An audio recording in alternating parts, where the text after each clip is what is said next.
Hey, we're live. Welcome to Massive Iron Live. It is Friday, October 30th, Halloween Eve, and I'm joined here with Robert Chanetsky, the supplement engineer. Robert, how are you doing today?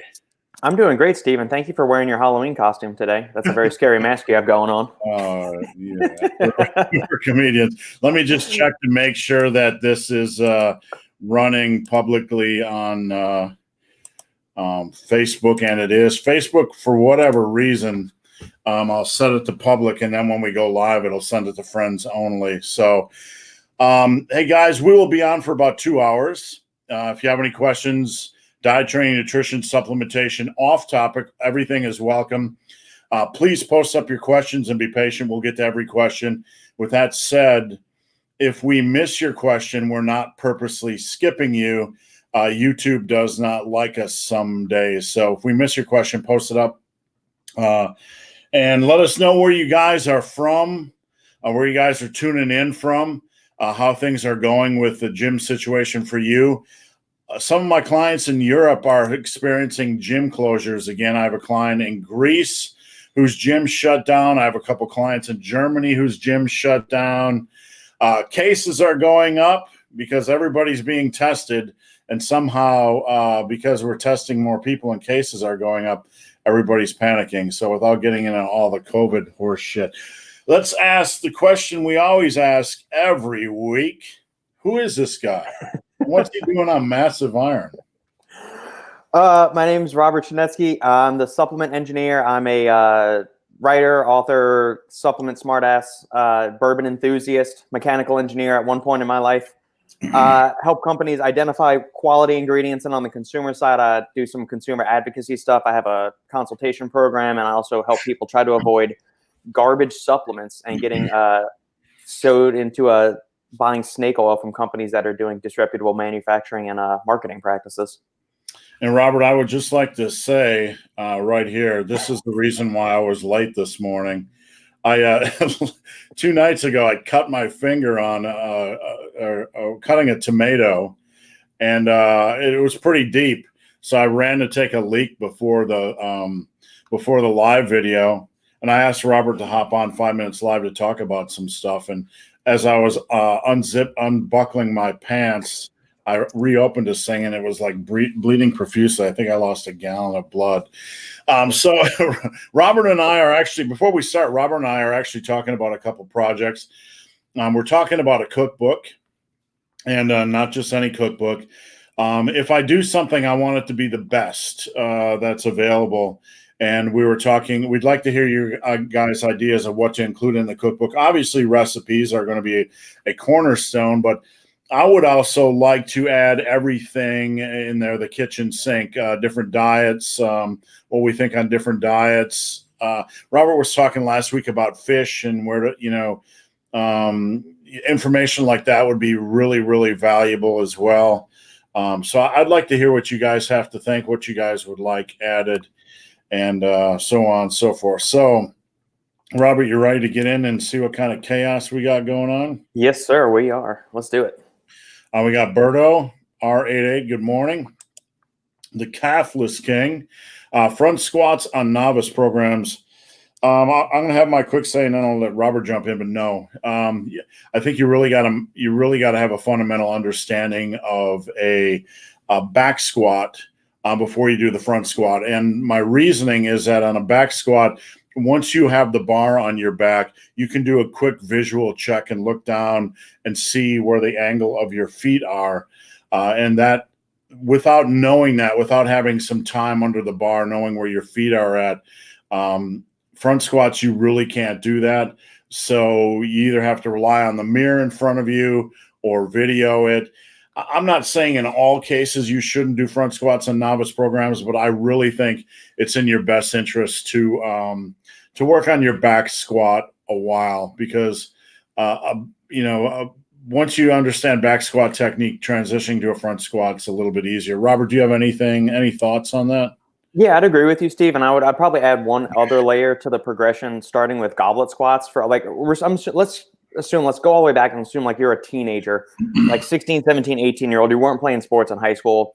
you've got no idea how to properly squat. I mean, the last time you probably did like a full astrograph squat or something like that was when you were a 5-year-old picking up something off the ground. So I think most people, if they are a true novice, have no experience whatsoever doing any kind of resistance training.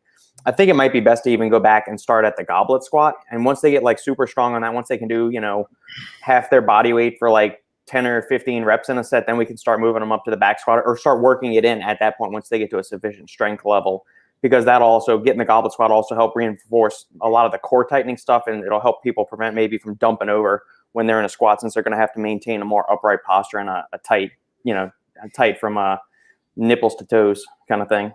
Yeah, there's a lot of things that go wrong when a novice squats. Number one, they have tend to have general core weakness, which can contribute to folding. Number two, they're not very confident with the movement, which tends to keep their knees in a little bit too much. They have the biggest issue I see with beginning squatters is they don't open their knees appropriately, and that can be learned with the goblet squat. If you're doing knees to elbows on the goblet squat, you pretty much have to have your knees open appropriately. When my daughter, for those of you unaware, my daughter competed in quite a few powerlifting meets, and I never pushed her to do so. I was always down in my basement working out, and she took an interest in it. And before I would let her back squat, I made her goblet squat for 4 months. So that's a very viable point. She had the movement pattern kind of ingrained in her head before she ever put a bar on her back.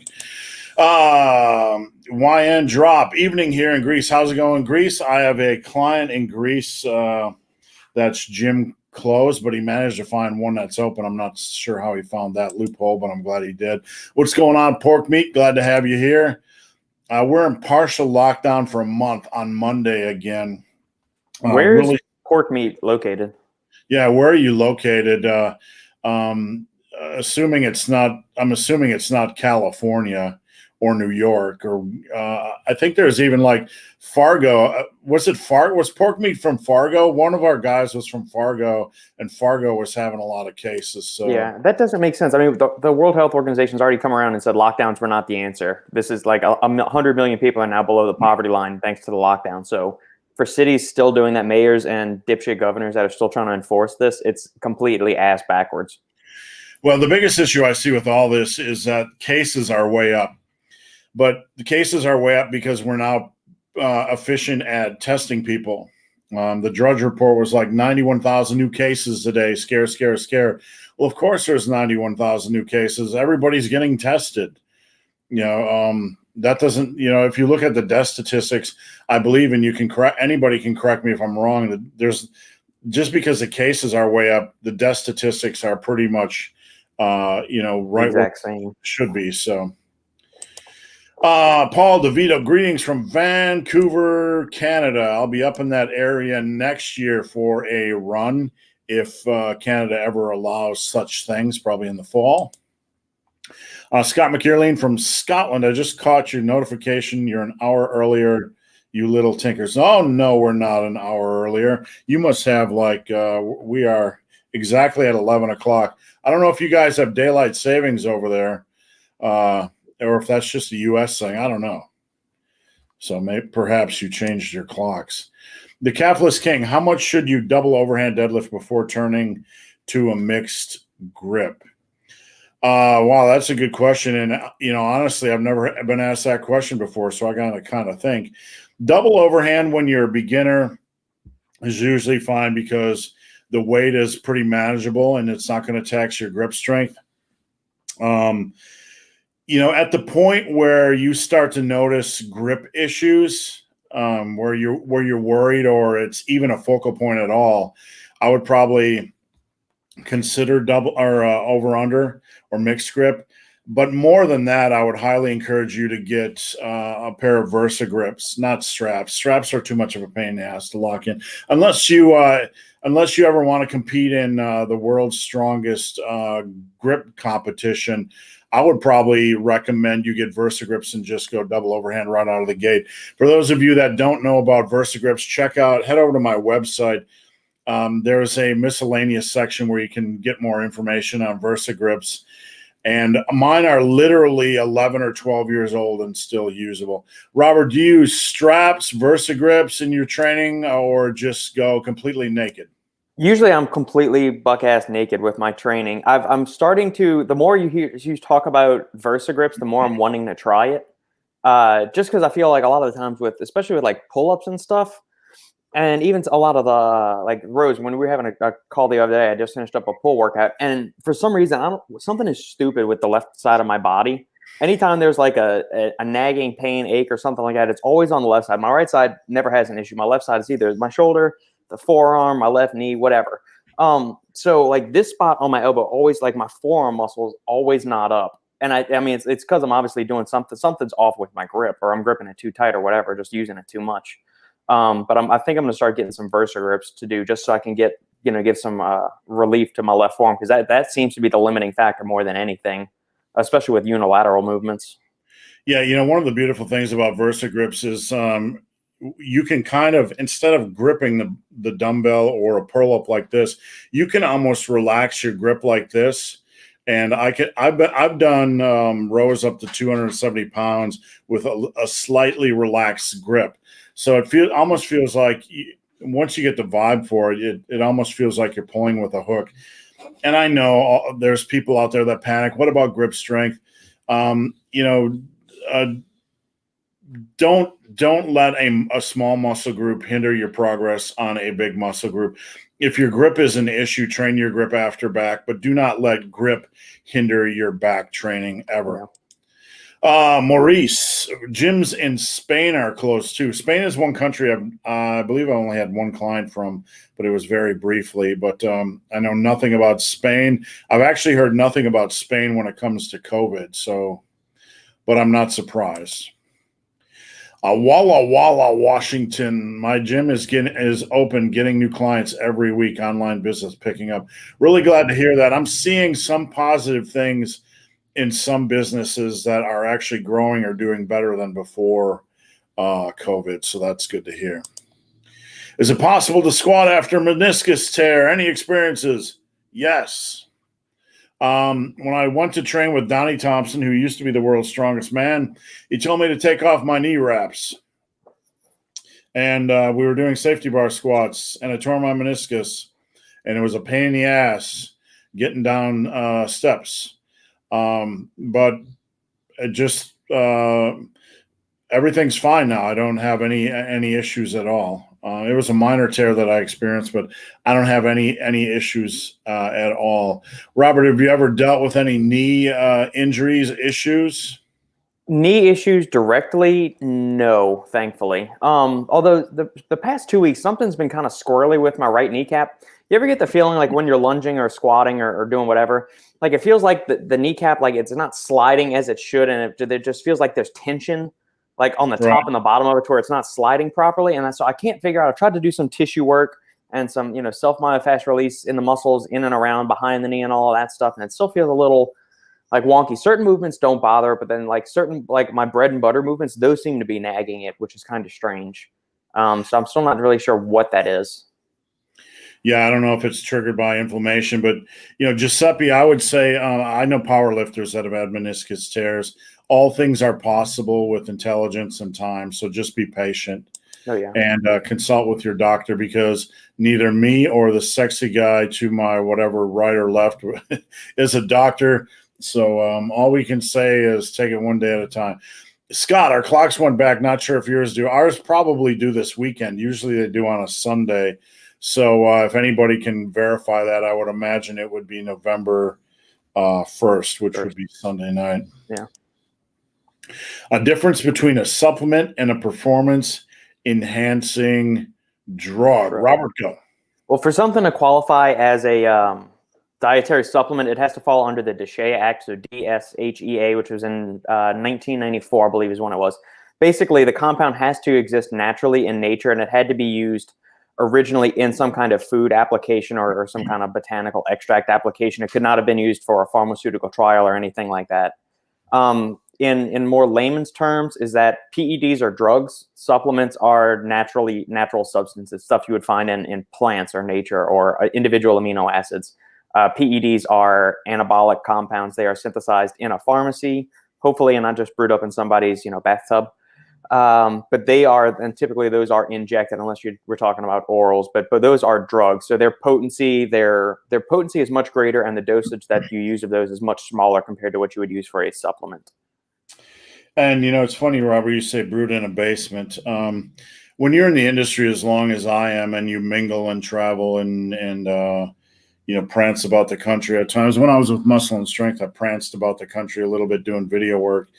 You invariably run across different characters. And, in life, they always say who you surround yourself with is a good indicator of future success or future failure. But in the lifting industry, you can wake up one day and be with all natural Mr. Golden Toes who only eats, who never would touch a Dorito. And then the next day you're working with some guy that has a full chemical lab in his basement and he wants you to see it. I actually had that happen on one of my tours doing video work. I was videoing a state champion, Mr. whatever. I'm not going to name the state. And his buddy was at the gym, and his buddy wanted me to come back to his house and talk lifting. So I'm like, cool, I got nothing to do for a couple hours. That guy had a whole chemical setup in his basement. He was a complete dipshit, probably failed chemistry in high school. But this guy was pounding out chemicals with his beakers and all kinds of shit in his basement. And I'm like, this guy, like in Breaking Bad, he wasn't Heisenberg. He was what was a kid with Heisenberg, the high school kid? I forgot his name. I've only seen the first few episodes of it. I don't know. Yeah, but it's amazing. This guy's slinging stuff to everybody in his area, and Jesse, was that his name? Jesse? Yeah, it was like Jesse. He's literally slinging shit everywhere to everybody, and it was brewed right in his basement. Literally, kind of scary stuff. Fosmeister General. Hello from the UK. Enjoy your channel. Thank you, sir. I'm 42 and have been training in my garage for 8 months and have just hit the 400 kilogram club. Congratulations. That's a really good step forward. And you know what I'm surprised with? In this day and age, like so many people that come to me are training at home now. It's like, I'm not surprised because of COVID, but there's been a complete change. I would say 30, 40%. A higher percentage of people that come to me are training in their home gym, or in their home. So it is what it is. Matthew, I find front squat with a novice that they will be loose in the bottom. Yeah, there's a lot greater chance of folding over. And the weights forward, and they generally don't have a strong core, so it's kind of a recipe for disaster. Yeah. Thoughts on the dumbbell flying, impact on shoulder health? I love this question, and I have some opinions, but Robert, I'll let you start this one. Have you ever messed with dumbbell flies? Oh yeah, I have. I find the incline ones tend to be better for me than flat. Like a low incline dumbbell fly tends to be a little bit better for me than that. For some reason on the flat one, I feel more stress like in my shoulder and in my bicep tendon than I do actually in the chest. But on an incline, a slight incline, I get a really good stretch, really good. I can feel it there in the pecs more than my shoulder and my bicep tendon. So yeah, I like it. If the move is not for everybody, but I mean, I like it. I think it could serve a purpose in a good thing. I mean, it's training a different function of the chest than just regular push-ups, dips, or presses would. What's another good option is the dumbbell fly to press. So if you feel a little weird at the bottom where you're weakest, so do the fly, come down all here, and then bring your elbows in and then press up that way. So if you feel a little bit tenuous about trying to go all the way up with the fly, do the lowering on there and then bring it in, and then you can press up that way. But yeah, I like it. That's a version that I've used that's worked really well for me. Back in the day in the bodybuilding magazines, I don't know if you guys can see me, but they always would have the flies way out like here. And it was kind of like this motion. What I find, a lot of people will have shoulder issues from doing flies, or you'll feel that grinding in your shoulders or your bicep. What like if you're doing a cable crossover from mid and you're going mid to upper. See how my hands go from a little bit at the side of my body more towards right over my chest. I find if you're doing flies, starting them a little bit lower and then bringing them up towards mid-chest is a lot better on the shoulders and biceps. But to Robert's point, on the incline bench, that kind of forces that action to happen. So I think if you're going to do flies, incline flies are a good option as well. So don't be afraid to tinker with the angles a little bit and treat it more like a cable crossover while lying on your back. Start that movement where your hands are a little bit lower on your torso and then bring it more up towards your chest. I think you'll find that it treats your shoulders a little bit better. Yeah, or on the floor, even on the floor would be fine too. If you're somebody that's prone to, go too far and let your elbows dip way below the level of your torso. So if you're, assuming you're on a flat bench and you're one of those people that let your arm go all the way back here when you're trying to do a fly, and that puts a shit ton of stress there. If you go on a floor, it's the same benefit that a floor press. You're eliminating some of that shoulder extension that's going on. So the floor will stop you where you're supposed to, and then you can focus just on bringing the dumbbells back to the front that way. So that's another workaround you can do to learn the movement pattern and keep your shoulders happy. I want to see what you say to this, Robert, and I want to see what everybody else says. Flies versus cable crossovers versus pec deck. I find, for me specifically, that on the fly, I don't always feel the best possible contraction. I feel it's hard to get a good mix of weight and contraction. If I add too much weight, the weight becomes an issue, and it just feels unnatural. If I go a little bit lighter, then I just don't feel like I can get a good contraction. Overall, I'm not saying it's the worst exercise in the world for everybody, but I find cable crossovers and pec deck, I can get a better combination of resistance and contraction. Any thoughts on that, Robert, for you personally? Yeah, I'd agree 100%. Cable, of the three, cable crossovers are my favorite. Pec deck, if you can find a machine that's got one of the cams on it, that's where you can adjust the resistance profile on it. You can make it tougher at certain aspects of the movement. Right. But those are kind of harder to find unless you're like in a hardcore bodybuilding gym or something like that. But yeah, I like cable crossovers. That's my favorite of the three movements. Yeah, so not ruling out flies for you home gym guys, but just kind of don't be afraid to play with them. And, you're in some ways you're almost better off going a hair lighter with more volume and just nice control pump. If you want to do a last thing I'll say, and then we can move on. You get a suspension trainer. You do like ring flies or suspension trainer chest flies. Good luck not feeling that for the next week and a half. That will tear you up. Yeah, and that's a good topic of conversation in general. We rarely get any suspension trainer questions, but there are so many good exercises you can do on a suspension trainer. We do. Sometimes I do finishers with push-ups, dumbbell row suspensions. You can do tricep extensions on a TRX unit or a suspension unit. So many things you can do that are interesting. You can do 100 rep squats on a TRX unit. Have you ever tried those, Robert, where your feet are a little bit forward and you're almost mimicking a hack squat movement? No, I don't think I have. I've done like shrimp squats, one-legged squats, and split squats or Bulgarian split squats with it, and then leg curls with the suspension trainer. But I've never tried the hack squat version of it. They're pretty easy without weight. Your feet are going to be a little bit forward, and you're going to kind of be at that groove. But you almost want to get a backpack and slang a 25-pound weight or some weight in there. But it's more of a finisher. You're like a home gym finisher. Mm-hmm. What do we got here? Problem with most novice programs. I'm not sure if that's a general question or a half question. But let's just address it. Am I missing anything here, Robert, or should we just address it as what are the biggest problems with a lot of popular novice programs? I think that's what he's going for. I mean, Cathless King was the one that asked about front squats in novice programs. So I don't know if it's a follow-up saying that front squats are a problem that he's seen in novice programs, or maybe he's just asking what our opinions are. So let's just take it for what it is. Let's say what are the biggest problems you identify with novice programs, Steve? Okay, let's go point to point. I'll give one, and then maybe you can either give a rebuttal or bring a new point to the table.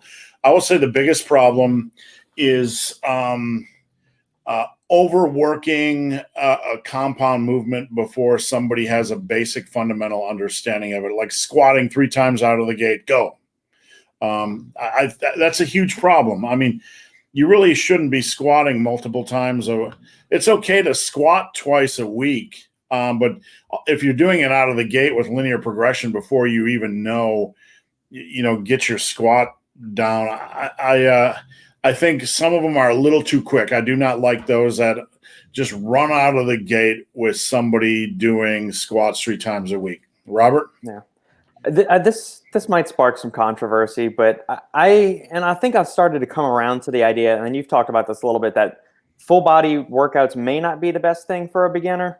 And the reason I'm thinking about that is, all right, let's assume we're doing 5 compound movements in there. So you're going to do probably a bench, a row, a squat, some kind of hip hinge, and then maybe an overhead press or some fifth movement. I think if these people are true novices, they're going to check out before that. So if you're doing 3 sets on every exercise, it's only 15 sets, but there's going to be such a significant accrual of systemic fatigue that those last 2 or 3 exercises, I don't think they're going to be giving it their all. Their form might start to get shaky. They're going to be more prone to injuries and things like that. So I think, and plus, most beginners have an issue, feeling a muscle working, understanding the movement pattern. So if you're trying to throw 5 new movement patterns to them within a single workout, I don't know if that breeds for much success. What I would think might be better would be like maybe an upper lower split, or push pull legs or something like that, or like a push chain and then a pull chain, to where they can really just focus on like one set of muscles in an entire workout, grease all those joints together, get them all that, and keep them just focusing on that one set of muscle group. Now, obviously, they're going to have a lower training threshold and training volume compared to somebody that's more advanced, but that's fine. They could get in more frequent training sessions, maybe, to where they only have a 20 or 30-minute resistance training session, but they're doing it 4, 5, or 6 times a week. But doing it that way, I think they could focus just really on like a certain set of muscles, and then the next day, because a lot of people have trouble feeling their back muscles, the rhomboids, lats, all of the rear delts and all that stuff. So they could focus a day on that instead of jumping from, let me jump to bench, then to lat pull downs, then to a squat, then to overhead press, then to a row of some type. Instead of bouncing between all of those things, let them just focus on one area of their body, get really good at that. Then the next day we can move on to another set of muscles that are all working in complement and continuity with each other. I get, from my client base, and I even had it this morning, guys that'll be like, I went in, I did, after my first 2 compounds, I was flat, and then I was just a struggle to finish the rest of the workout. And these are guys that have been lifting, for years. So what Robert says has, is kind of the case. And then you throw a novice into that realm where all they're doing is basically compounds. And especially, we're talking about problems with novice programs, the 5x5 mindset for a novice. It's just, I do not like it. Let's travel back in time, because when I had my foreign muscle and brawn, we would dissect all forms of training programs. And one of the types of programs we would digest are the classics from the 40s, 50s, and 60s. And a lot of these programs were like 8 to 10 exercises, but 2, maybe 3 sets per exercise. And it was, like 2x8 on a row, 2x8 on bench, and then maybe a 20 rep squat at the end or whatever. So it was a little more balanced and a little more well-rounded, so I would almost rather see somebody doing a more honest, obviously I prefer a little bit more well-rounded program, people getting away from 5s. I'm going to toss something your way, Robert, about a novice program, and then maybe we can move on. Mm-hmm. Some novice programs don't have deadlifts. Some novice programs have stiff leg deadlifts or RDLs instead. I don't think that's a good, not that I believe a novice should necessarily deadlift right out of the gate. I don't have a real issue with that, but the concept that we're going to use an RDL or stiff leg deadlift first with a weak back, I'm not sure about that logic. What do you think about that, Robert? Yeah, that's interesting. I mean, you need to find some way to teach the hip hinge pattern because that's one of the foundational movement patterns we talk about every week on here. And I'm trying to think from the novice standpoint, what is the best exercise selection to train that movement pattern? Is it a conventional deadlift? Is it a trap bar deadlift? Is it maybe something like a kettlebell deadlift since the handles are a little bit higher up off the ground, um, or a landmine deadlift? I would. RDL, it could be. My vote is for the Hex Bar, but programming wise, not as many people have it. But I think if you put in 6 months with the Hex Bar, you're ready for the conventional deadlift. But it's what we're saying is we're not creating rules; we're just creating discussions. So we just want to clarify. We don't want anybody to walk away from this and post on social media saying these two clowns said novices should never floor deadlift. Not true.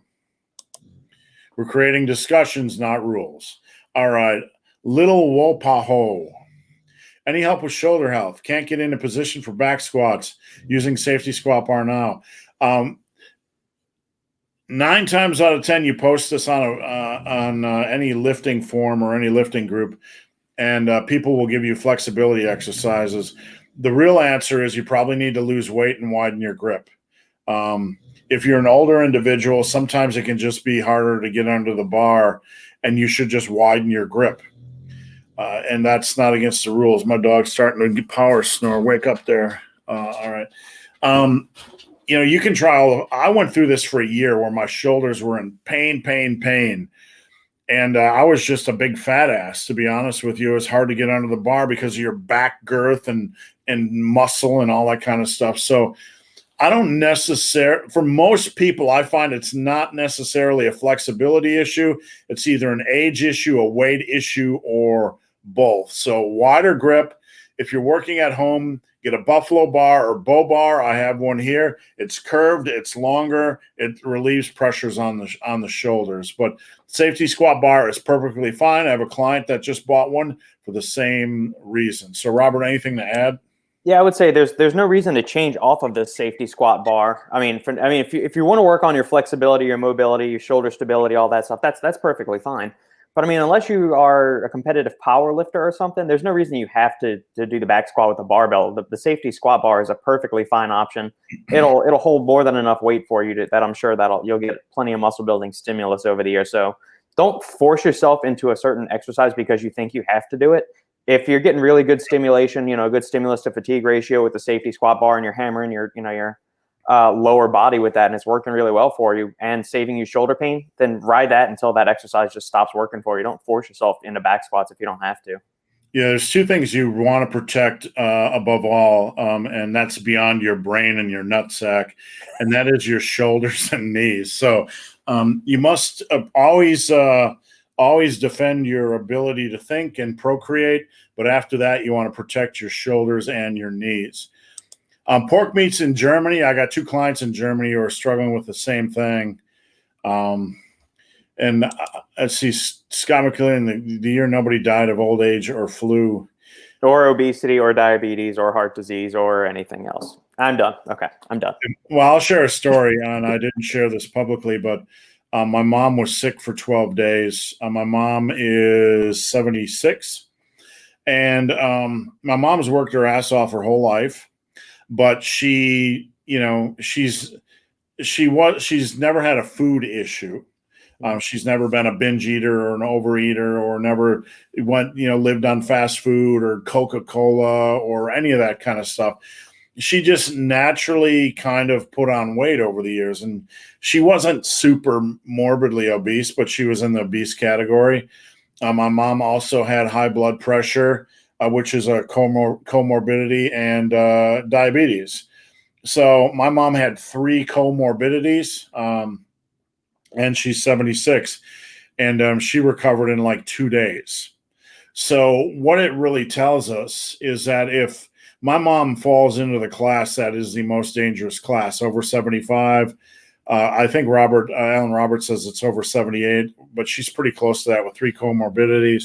And my mom recovered rather quickly. So it shows you that what kind of rough shape your immune system has to be in for there to be super high risk. Yeah. All right. Pork meat. They basically closed all gastronomic establishments and all free time activities. I really don't understand how the restaurant industries, the pubs, the entertainment venues, any of this stuff is going to survive. I really don't know. And beyond that, the bigger question for me, Robert, is why aren't these people fighting back? That's the conversation Sandy and I were having yesterday. We've had that so many times over the past 8 months, over however long, this is 7 months that this bullshit's been going on. Yeah. I don't, from the business standpoint, I don't understand. Like, don't put the mask mandate signs up, fight back, start lobbying, start signing petitions to kick these assholes out of their positions of power that they think they're in. Now, before somebody thinks I'm a radical, I want to explain a basic fundamental of give and take in politics and, the creation of law. We have something called checks and balances. And checks and balances beyond the political realm, just in life, are a good thing. When one force is going this way, you need a counterbalancing force to oppose it, or else one force is going to impose all their stuff on you, even if a lot of it doesn't make sense. So by having some pushback by the restaurant or entertainment industry or the pub industry, it's going to force the other side to better think about what they do. So it'll be better for everybody in the long run. I'm not being radical here and saying no masks, conspiracy theories, there is no COVID, anything like that. But checks and balances in everything in life is essential. The words that come out of my mouth, the words that come out of Robert's mouth, wherever he is, regarding lifting and supplementation, we need checks and balances so we can make sure we're not giving you crappy information. So it's basically the same principle. There's my spiel. What's the biggest arm size a natural can get? All right, here we go. 32 inches. You see the styloid process right there. I don't know if you can see it. It's a little bump on your wrist, okay? So you want to take a tape measure right above it, and whatever it reads. If you're a fatty and you have 7.75-inch wrists, or you're a small bone, you have 6.3, add about 10 inches to that. And regardless of your body fat percentage, that's about as big as you can expect your arm size to get. Now, if you're 300, and your wrist size is 8 inches and your arms are 19 and they're 11. If you're a big boy, your arms are probably going to be bigger by 11, up to 11 inches over this. But understand a lot of that's fat. So arm size, that's a general rule, but it's pretty accurate. If you have 7.25-inch arms and you're 18% body fat as a natural, or if you have 7.25-inch wrists and you have 18% body fat as a natural, you could probably expect somewhere in the range of 17.25-inch arms, max natural potential. Because look, my arms are 17.5, 22% body fat, and very, very rarely does somebody beat my arms. I think the Hodge twins are one of the few. Robert, anything to add to that? If you cross paths with any other ways of, predicting arm size? No, that's not something I've actually ever delved into too much from like the research side of things. That's more kind of your area of specialty, and anything I've come across is most of the stuff that you've written. It's just a topic that I've never actually investigated heavily. One thing I'll add is invariably when I present this, I get some clown that says I have 20-inch arms and I'm 12% body fat and my wrists are 6.5. I've never seen a picture of any of this. So if you ever see one of these people making such a statement, just know in 35 years, I've never had anybody produce evidence to these superhuman claims. Pork meat, despite multiple studies showing there's no higher risk of infection at those places.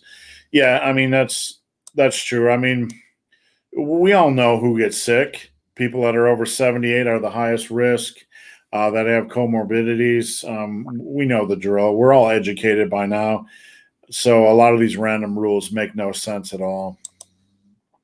Greg Duvier. Greg's from Fargo. I knew we had somebody from Fargo. All they did was put in a mask mandate and lower the bar restaurant capacity to 25%. All right, what do we got here? Iman O'Malley. Clocks went back an hour in the UK. I don't know about you guys, but I'm ready for this whole spring forward, spring back thing to just go away. Yeah, I don't think it really serves a purpose much of anything anymore. We're not an agrarian society by any means. Obviously, the farmers are still able to do stuff. They can do lights when they need it. They can turn on lights and everything when they to see their crops early in the morning. We don't need to turn clocks backwards and forwards anymore. Yeah, I mean, everybody works such crazy shifts nowadays. Anyway, there's the same amount of hours in the day, so I don't really need anything to change. I think there's a week difference between Europe clock change and North America. I'm in Canada and our clocks change Sunday. It's probably, continent based. So that would make sense. New Zealand changed a week and a half ago. I know New Zealand and Australia changed maybe 2 weeks ago. But no, we're only a couple of days behind the UK because if the UK has just changed today, then we're changing Sunday morning at 2 a.m. So, yeah. So let's see. It's spring forward, fall back. So if you move the clock back, so you get an extra hour of drinking on Friday nights. So that might have been beneficial in years past in the UK. Be at the pub at 1 o'clock, and then boom, you get an extra hour. Yep. Well, I don't even know if they have the 2 o'clock thing in the UK or whatever it is. If you're not competing, grip strength isn't very important. You're exactly right. People are so obsessed with grip strength. It's like you guys are almost more obsessed with grip strength than you are with back strength, which is completely ass backwards. Tommy Ho, what's up, Tommy? If there was one, what is the one thing fitness related that meant more to you than anything? For me, it's the first time I ran 8 miles in under an hour. I'll let Robert start that. And I'd be curious for anybody watching, what accomplishment, what one thing in fitness means more to you than anything? I'm going to say it was getting my black belt in Taekwondo. I mean, I don't know if that's fitness. We're just talking about like athletic fitness related things, or are we talking like a pure lifting feat? Because I think getting my black belt will trump any of that. Even if I set like some huge PR on a deadlift or a squat, I think getting my black belt, just because of the mental, physical, and testicular fortitude that surviving the years that each test. So obviously, every time you go for a belt, there's a test that goes on with it, and basically, it's testing you on all the skills you've acquired to that point. Plus, you have different as you progress. They start throwing things more in there. So like the test going from a white belt to a yellow belt is maybe 20 minutes. You do some basic kicks, you do some basic punch combinations, a few stances, a few katas or forms. And as the years go on, my black belt test was a 3-hour endeavor. It started at 6 o'clock on a Friday night and ended sometime after 9 o'clock, where you did, an hour worth of punch and kick combinations. Then you did all of your forms. You did some weapons. You did a specialty, which my specialty was breaking. So board breaking, brick breaking, all that stuff. Then after all of that shit, you have to do sparring. So I threw up once or twice during that, just from overexertion during the black belt test, which was pretty normal. That's kind of what the teachers ingrained into you, that like if they got you to throw up during the test, then they were pushing you hard enough during the black belt test. So puked once during that, and then you start doing sparring where they get everybody, all of the other students at the school and all of the other black belts jump in too. So if you're a red belt going for your black belt, you start off fighting one guy, you go a couple of rounds with them, they throw a second guy in there. And so if 15 people show up there, I think the night of my black belt, there were 9 people. So it's 9 people on one. And at that point, you're fucking exhausted. You haven't had anything to eat in 3 hours. You've had basically nothing but water. And then at that point, they just want to see if you're just not going to fall on the ground and give up and, be a little puss bag. So you're standing up there, you're getting kicked from every which way but Sunday, and you're just trying to throw back everything in pure exhaustion. So that was the biggest physical related feat that I'm most proud of. For me, there's a lot of things I've accomplished, and to break it down into one, for me, I would think I got a 100-mile run coming up in March, and that'll be a big accomplishment. But overall, for me, it's my body of work. just a few years back, I only had 5,000 subscribers on YouTube, and it took me forever to get to 10,000. Took me forever to get to 20,000. So part of it is just my body of work, continuing to improve on YouTube and continuing to improve my content and my understanding of lifting, and walking the walk to me in every way means a lot. I did a dramatic body transformation, lost 100 pounds, went from a super strong guy to just muscular and veiny, and that meant a lot to me. And people think I did that on drugs. I just had my I just had my testosterone levels checked. It's right around 600. Anybody wants to see the doctors, anybody wants to see the lab results, I'd be happy to show it to them. But, getting to be within a shout of a 2,000 pound total, because at the time only 80 people had done it. I was close. I didn't quite get there.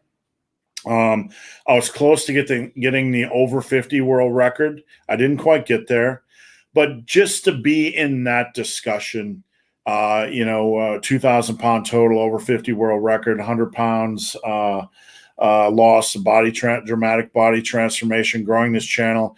What I love most about life and fitness is being able to control your destiny.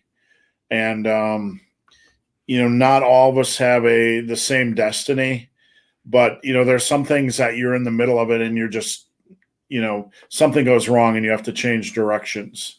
Like, I can't continue to powerlift forever, but, there's always a new challenge, and that's what I love most about fitness. So for me, it's just my body of work.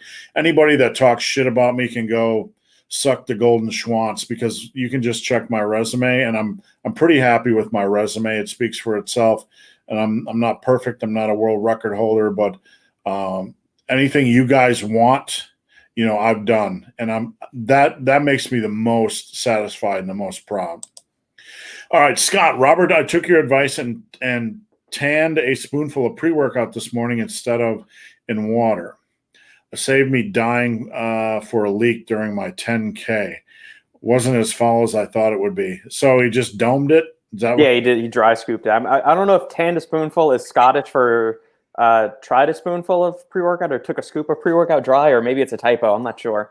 Tanned a spoonful of it. The Scottish people have such unique ways of talking. It's fun.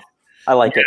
My wife, is Australian, and they bleed over. The UK and Australians have a lot of the same spiel, but tann's a new one for me. Yeah. Matthew says, I have no ACL in my right knee and I've squatted over 300 pounds. I have a powerlifting friend who lost one of those things in his knee, and he's a geared lifter that has competed at the Arnold, and he squats over 1,000. So I don't know. The knee's an amazing thing.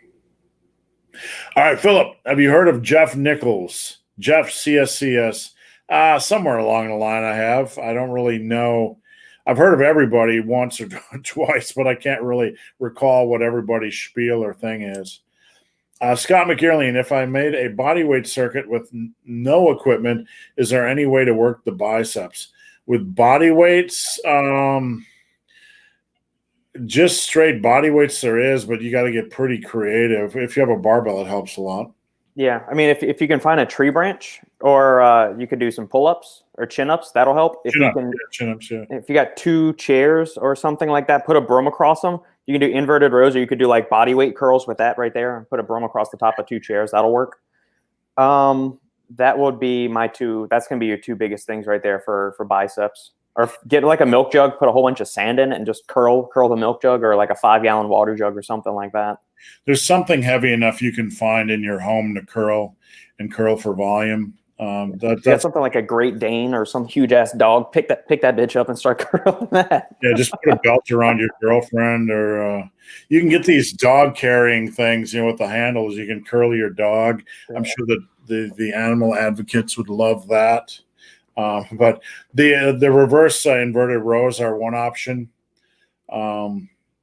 they're a good option. I mean, chin-ups, if you can't do chin-ups, reverse inverted rows are an option. Beyond that, you got to get pretty creative and do object training. Jesse Pinkman for the win. Young Quack, how do you get a six-pack? The elusive six-pack.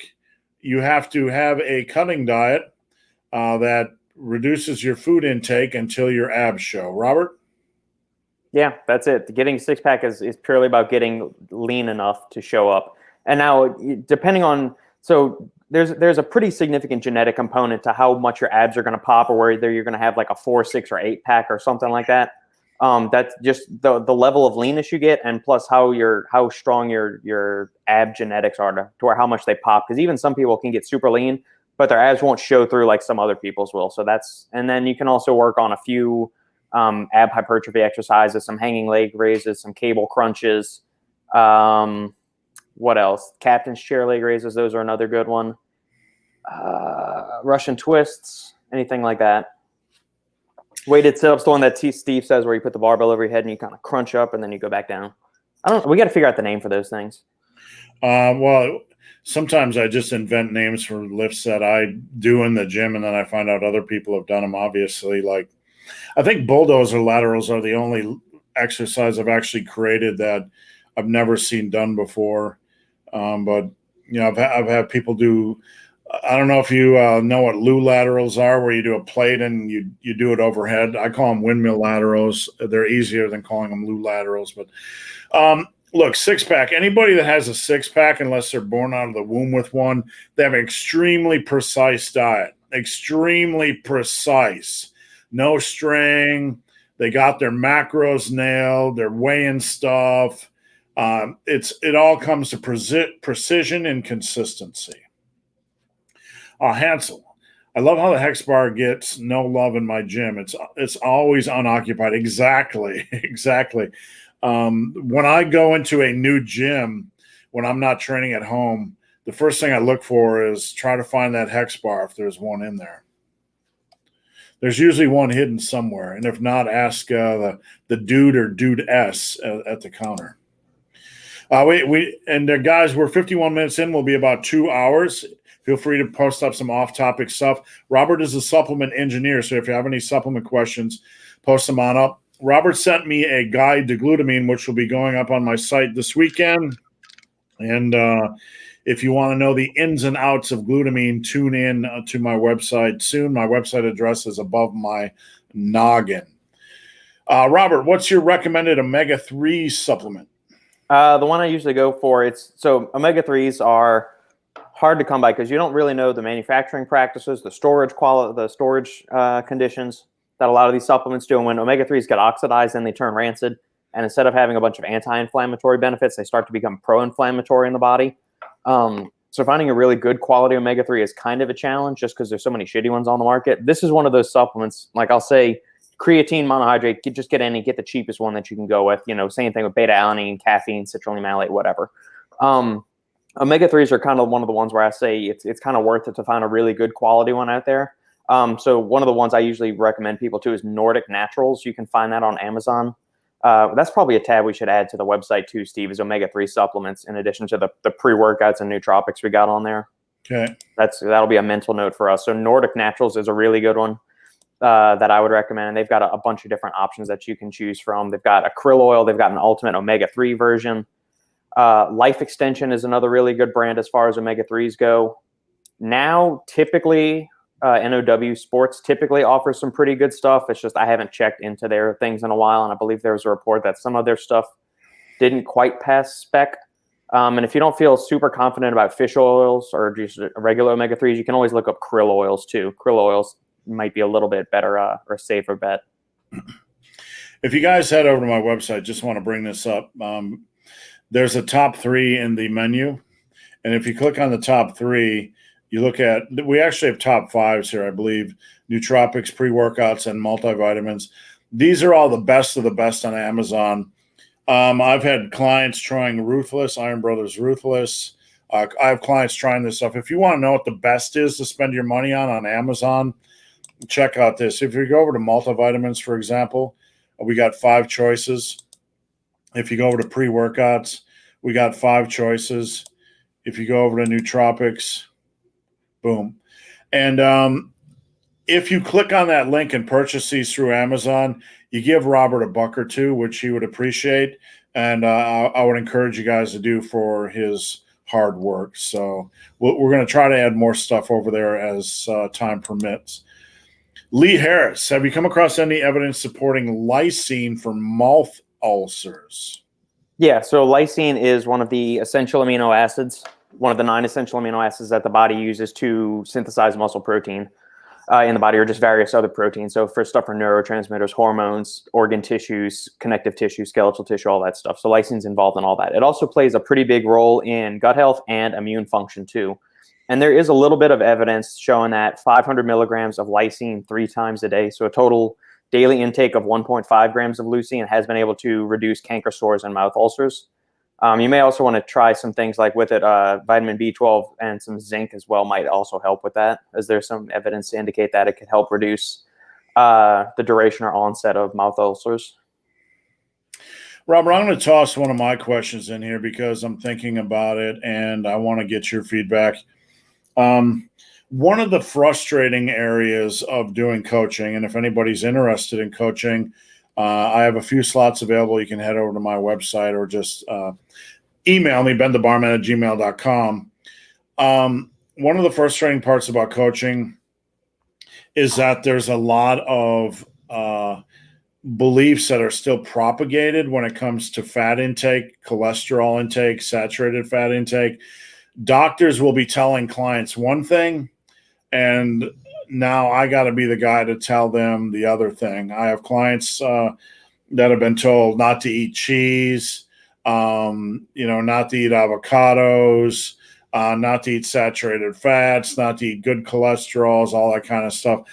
Robert, when it comes to saturated fat and cholesterol intake specifically, how much of this stuff is 40, 50 years old, these beliefs that are still pushed? A lot of it, especially from the medical point of view, like the regular doctors and things like that, they don't keep up to date with the latest nutrition information. They're bought and paid for, a lot of them, by pharmaceutical companies. I don't mean bought and paid for realistically, but I mean, they take a prescription first approach to healthcare. It's not a preventative or a proactive measure where you start to address like real nutrition needs. But if you go back and look at the most recent body of evidence, saturated fat isn't the heart-stopping, cancer-inducing ne'er-do-well that we always thought it was. It is a vital part. Your body needs a little bit of it to synthesize hormones. So if you want normal hormonal production, metabolism, all of that good stuff, you need some saturated fat in your diet. Cholesterol, the same thing. Dietary cholesterol, for most people, for the majority of people, dietary cholesterol does not directly impact serum cholesterol levels. All that happens is if you eat a higher amount of cholesterol through the diet, your body downregulates how much it's going to produce endogenously or within itself. And so just the same, your body also needs cholesterol to do a whole bunch of other things, hormones, nutrient transport, all of these other good things. So a lot of the misconceptions and fallacies surrounding fat and cholesterol intake are very, very antiquated and outdated. So, if your doctor tells you that, maybe go get a second opinion or actually go speak to a registered dietitian or nutritionist to get somebody that's actually more up to date with the current body of science. Yeah, I have a couple clients in Italy, and their doctor, basically they were like, oh, my doctor said I have to stop eating cheese or mozzarella. I'm like, no, please don't. And I sent them both. These are risk factors that can increase your risk of bad cholesterol. And this is from the Mayo Clinic. And if any of these are incorrect, Robert, let me know. But people are so worried about eating cholesterol. These factors from the Mayo Clinic: poor diet. But of course, the Mayo Clinic says eating saturated fat. And obesity, obviously. Lack of exercise, smoking, growing older, hormonal, deficiencies and wear and tear, diabetes. A lot of this stuff is just bad diet. Lack of exercise, especially obesity, lack of exercise, diabetes. And I would say that a lot of the age-related stuff comes from lack of exercise and good nutrition. So correct. Just don't worry about your diet and worry about your exercise, and don't think that mozzarella is going to kill you. Yeah, if you're eating good sources of fat, the stuff that's naturally present in dairy, cheese, eggs, red meat, pork, chicken, all this good stuff, those are the good fats. You want to avoid like the partially hydrogenated oils or the vegetable oils they're using in restaurants to deep fry food. Those are the kind of oils you want to steer away from. But avocado, olive oil, all the healthy fats that are found in animal foods, those are fine. If you actually crave, I'm going to get a little bit silly here, but if you actually crave walking in, and you ever walk into a restaurant, you smell that rancid deep fryer oil that hasn't been changed in a week that they said they changed every day. And then you get your fries and you get an onion ring from 1932 in there. Like if you craving that stuff, that's the kind of stuff you really, really want to avoid. Tommy Ho, suspension training is legit. I don't mind it at all. I got one on my door right over there, and I know Robert does it as well. How do you properly cure anterior pelvic tilt? I had a client talk to me about this.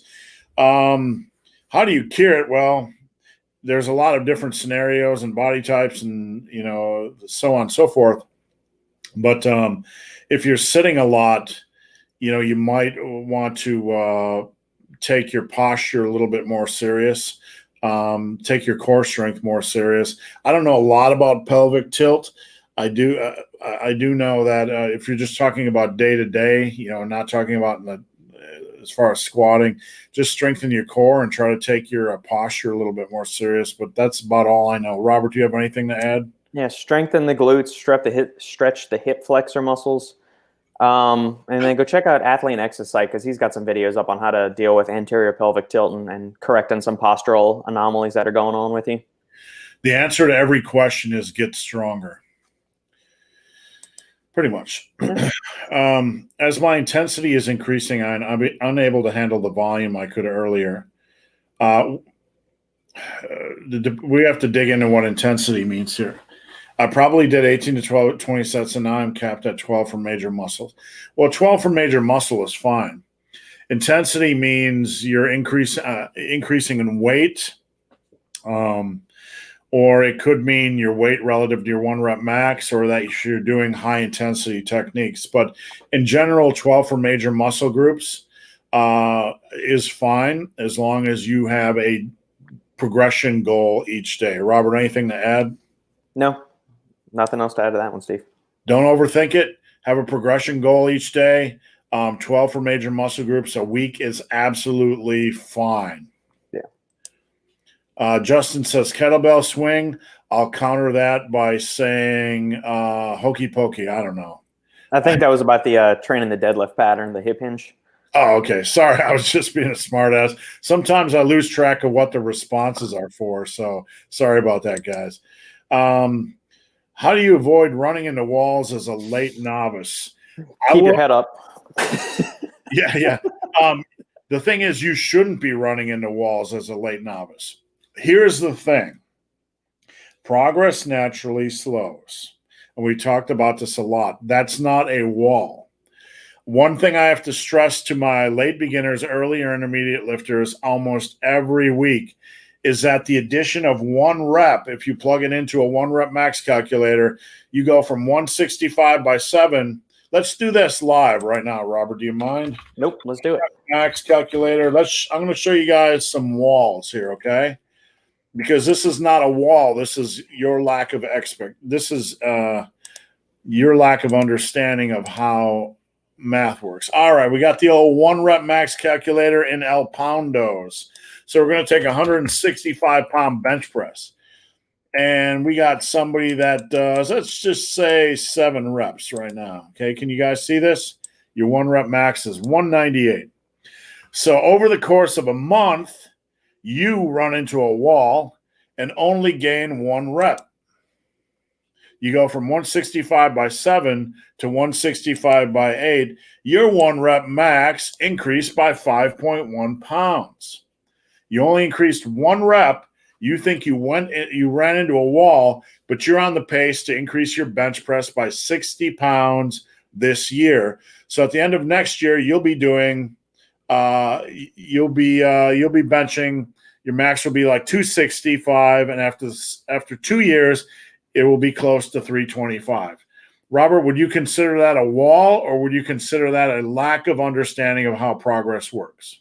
Agreed. Yeah, with the latter. I think that's a misconception that most people struggle with. They don't see that adding 1 rep here or there each week is actually making progress. Yeah, you guys, when you first start lifting, you're going to run like a scalded dog, and you're going to make very rapid progress. You could even see linear progression for 2 months if you're lucky, right? This is why I despise linear progression, and sue me if you don't like my opinion.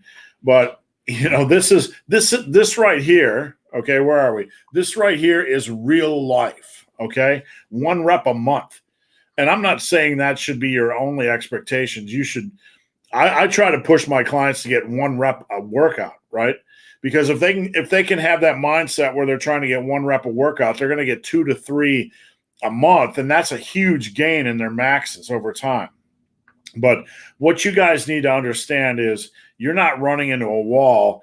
After the first 6 months, 8 months of training, what you see over here in the 1 rep max calculator, that's normal life. So I hope that helps some of you guys. Yeah. Other things to keep in consideration are stress levels, your nutrition, how's your sleep going? As the workouts start to become more intense and that they start to, you start to maybe hit a wall, start looking at those other factors. What's your nutrition like before and after training? What's your stress levels like? What recovery practices are you implementing into your daily life? How's your sleep? All of those things matter. And so, if you think you might be hitting a plateau as well, in order to build muscle, you're going to be needing to eat enough calories. And at a certain point, you're going to need to start gaining weight if you want to get bigger. So, how is the scale trending up and down? Is your food, in line with your goals? And Robert's right. I mean, a lot of people hit the gym consistently, but they don't take their food and sleep as serious. If you want to get the most out of your training, why aren't you taking your sleep seriously? And why aren't you taking your nutrition seriously? And when I say taking your nutrition seriously, this doesn't mean you need to get out a scale and count every grain of rice. But what it means is you need to be consistent with your calorie and protein intake each day, and you need to at least monitor your weight to a reasonable degree. Solid snack. Better to do barbell rows or 1-arm dumbbell rows for building lats? Both. The answer is always both. You got 2 quality exercises here, and whenever you have a question, is one better than the other? The answer is do both. You can always do both.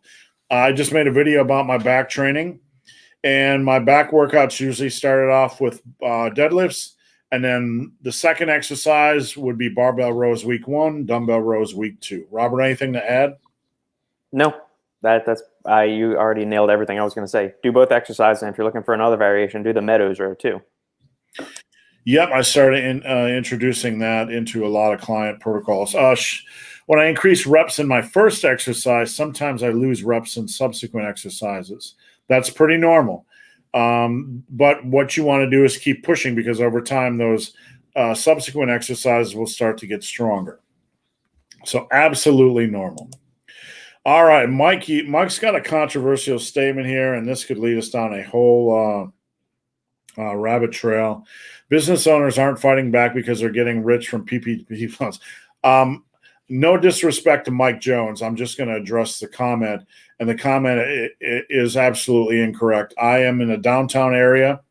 I am surrounded by local business owners. They are not getting rich. They are on the brink of losing their businesses. Even locally, they threw in PPP loans and supporting loans. It's not a lot of money, and you don't understand the mechanisms of supporting a small business. They're certainly not getting rich. It's quite the opposite. Breweries, for example, have they run on a very low, overhead, very low profit margin. They're hurting. The restaurants downtown are hurting. So I don't know why they're fighting back, but that's certainly not it. Robert, what are your thoughts? I have no idea. I mean, it's. I think so we've got one of my wife's a teacher. So one of the other teachers at her work, her husband is the GM of a very well-known barbecue restaurant here in Texas.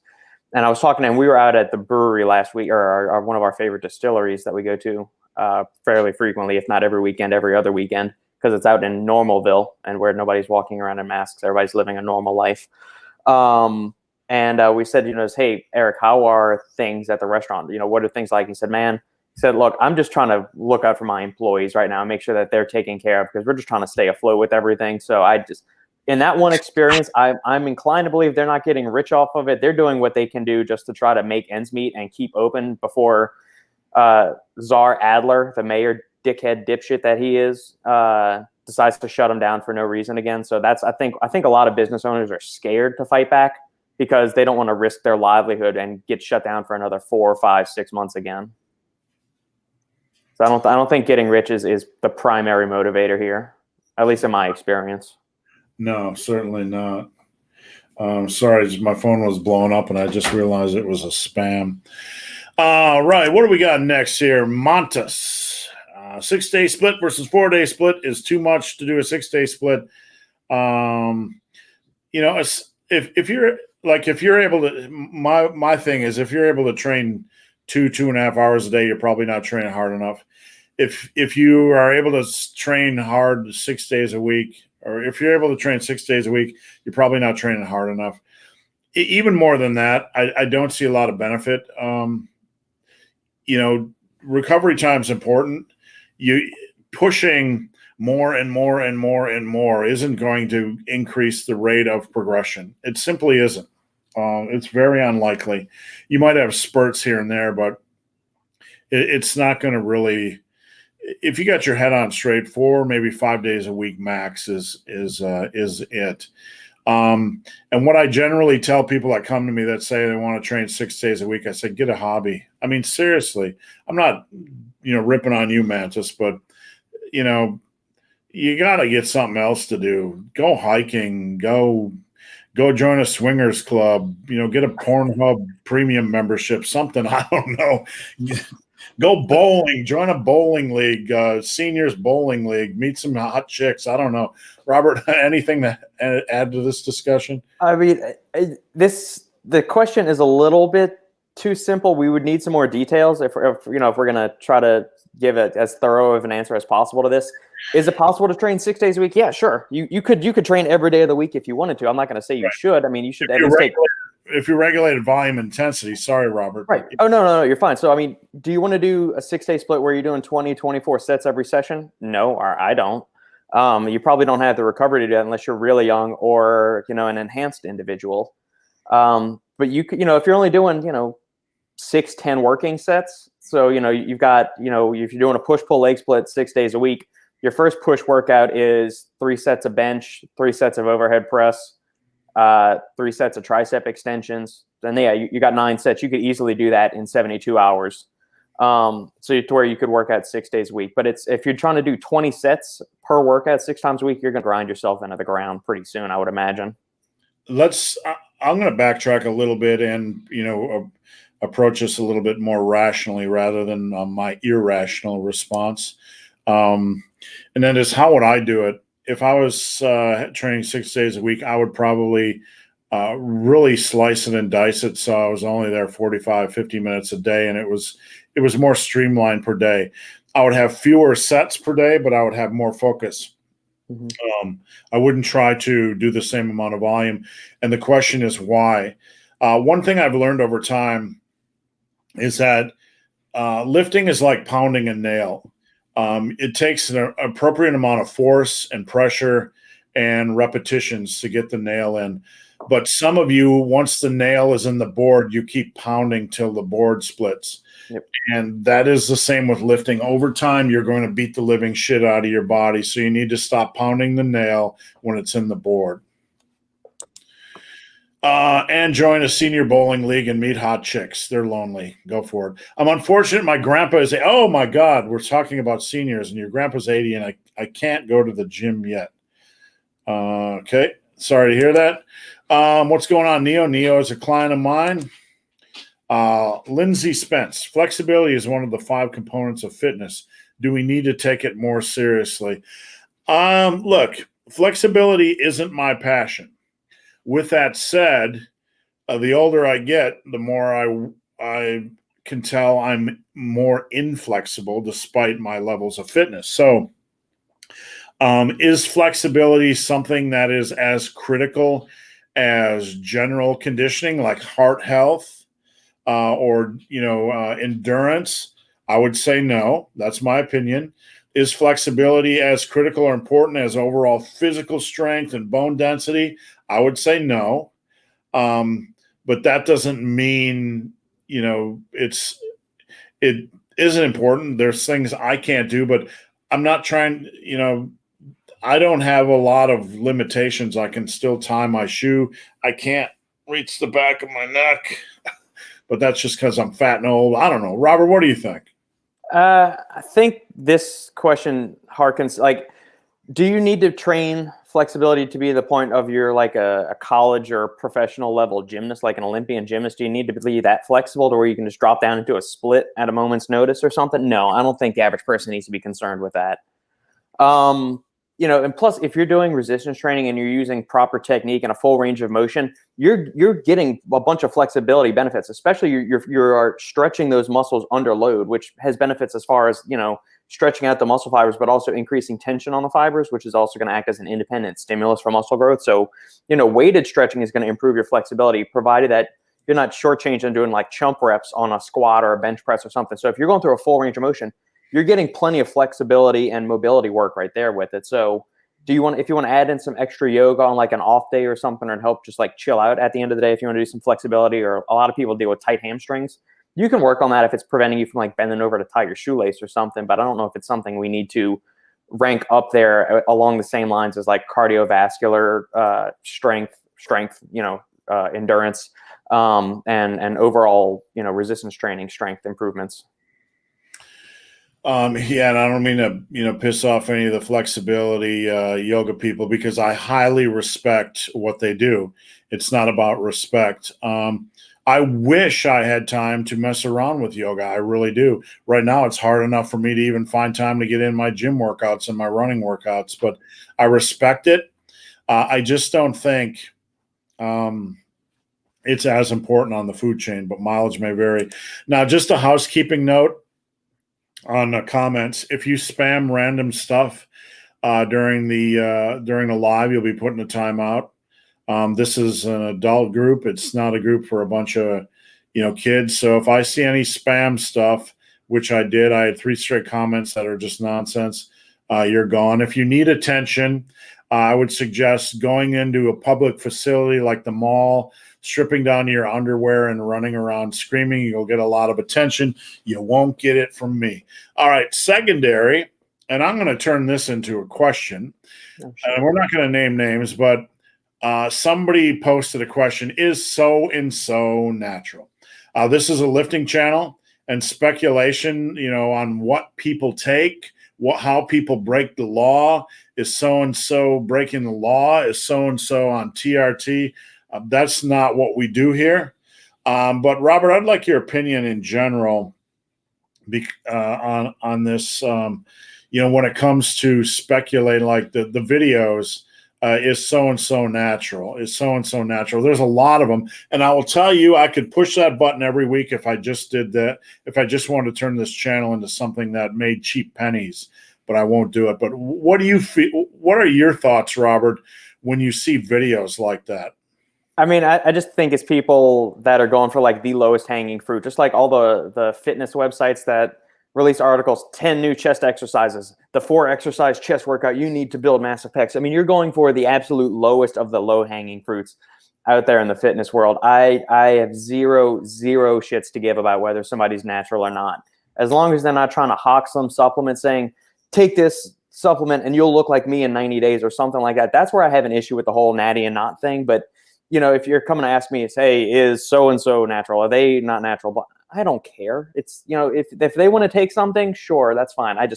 I have 0 cares. I'm not comparing my physique to somebody else's. And maybe that's what it boils down to, is that a bunch of like younger people that maybe, trying to figure out their way in life and may not be as secure with their body or anything like that, or looking at these people and they're idolizing those physiques. And so they want to know, hey, is he natural? Maybe I can look like him. And so I think it boils down to maybe some insecurity issues on the people that like to click on these videos and like to watch them. And, it's just speculation. I'm not saying all of you out there are insecure that watch these videos. I'm just saying that might be something, one of the drivers for why these videos are so important is that, hey, they're not comfortable with what they are and they're trying to look like a certain person. So, hey, if he's natural, then that means I can be like that too. So, that's where I think a lot of it starts from. I don't watch those videos. I have zero cares in the world about it. If you come to us and you say, can I build a physique like Dorian Yates naturally? We'll give you the truth. No. But speculating or diving into what people do behind closed doors, it does piss me off when what really pisses me off is when people go out and say, I'm natural, and they're not natural. And you can tell they're not natural. Like, why? What's the point? But an argument can be made that it educates people as to what reasonable expectations are. I think we're beyond that right now. I know every day we have an influx of 1 million new young men and women who want to know how big they can get naturally. But the reality is, there's a lot of information out there, good information out there, and just do your research. Steve, what do you think if we make a video just to fuck with everybody and say, is Robert natty or not? We can do a video like that next week on the channel. Dive into 5 reasons he may or may not, be taking something. Beef Lewis, howdy from Montana. Do either of you track protein through the day? I've tracked protein in my head every day for the last 35 years.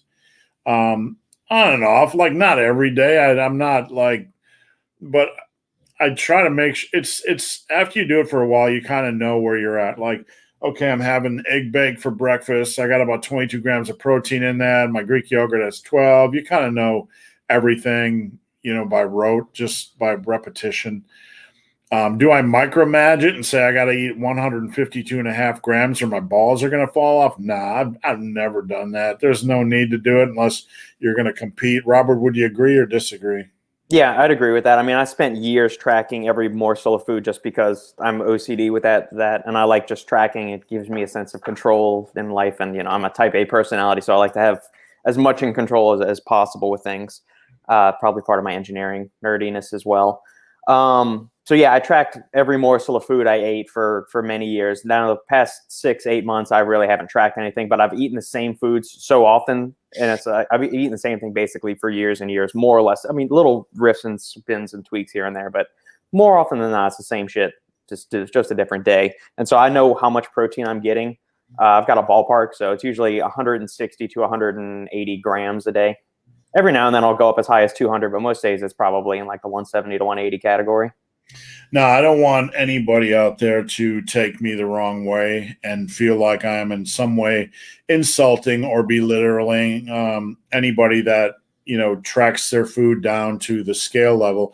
I am not. And I have one thing I preach on this channel is consistency. And if you want to go with hyper consistency, that, there's nothing wrong with that. I would rather see somebody go hyper consistent and monitor it very closely than not at all. The hardest part for me when I'm dealing with a client is when how's your nutrition? Good. How's your grams of protein? I don't know, kind of good. That's like shooting a dart in the dark and saying, where do you think you landed on the board? I think I was pretty good. I'd rather have you err on that side, but is it required? Not necessarily. No. BKS Gaming. I generally prefer trap bar deadlifts and incline bench. Do you recommend also doing conventional sumo deadlifts and flat bench? Look, if you like incline bench, what I would recommend for you is to do a dumbbell variation. I like the combination of barbell and dumbbell variations. So I'd rather see you do a dumbbell variation, dumbbell bench, dumbbell incline bench, dumbbell decline bench. Don't really care. I do think if you are in it to win it and you want as much strength as possible, combining the trap bar deadlift with another deadlift variation every other week, sumo conventional, block pose, whatever, is a good idea, but it is certainly not required. Robert, anything to add? Nope. You got it, Steve. All right. Sebastian Roux, 90 seconds enough rest for deadlifts? Probably not. One thing I'll say is, you know, when it comes to rest in between sets, a lot of people obsess with this.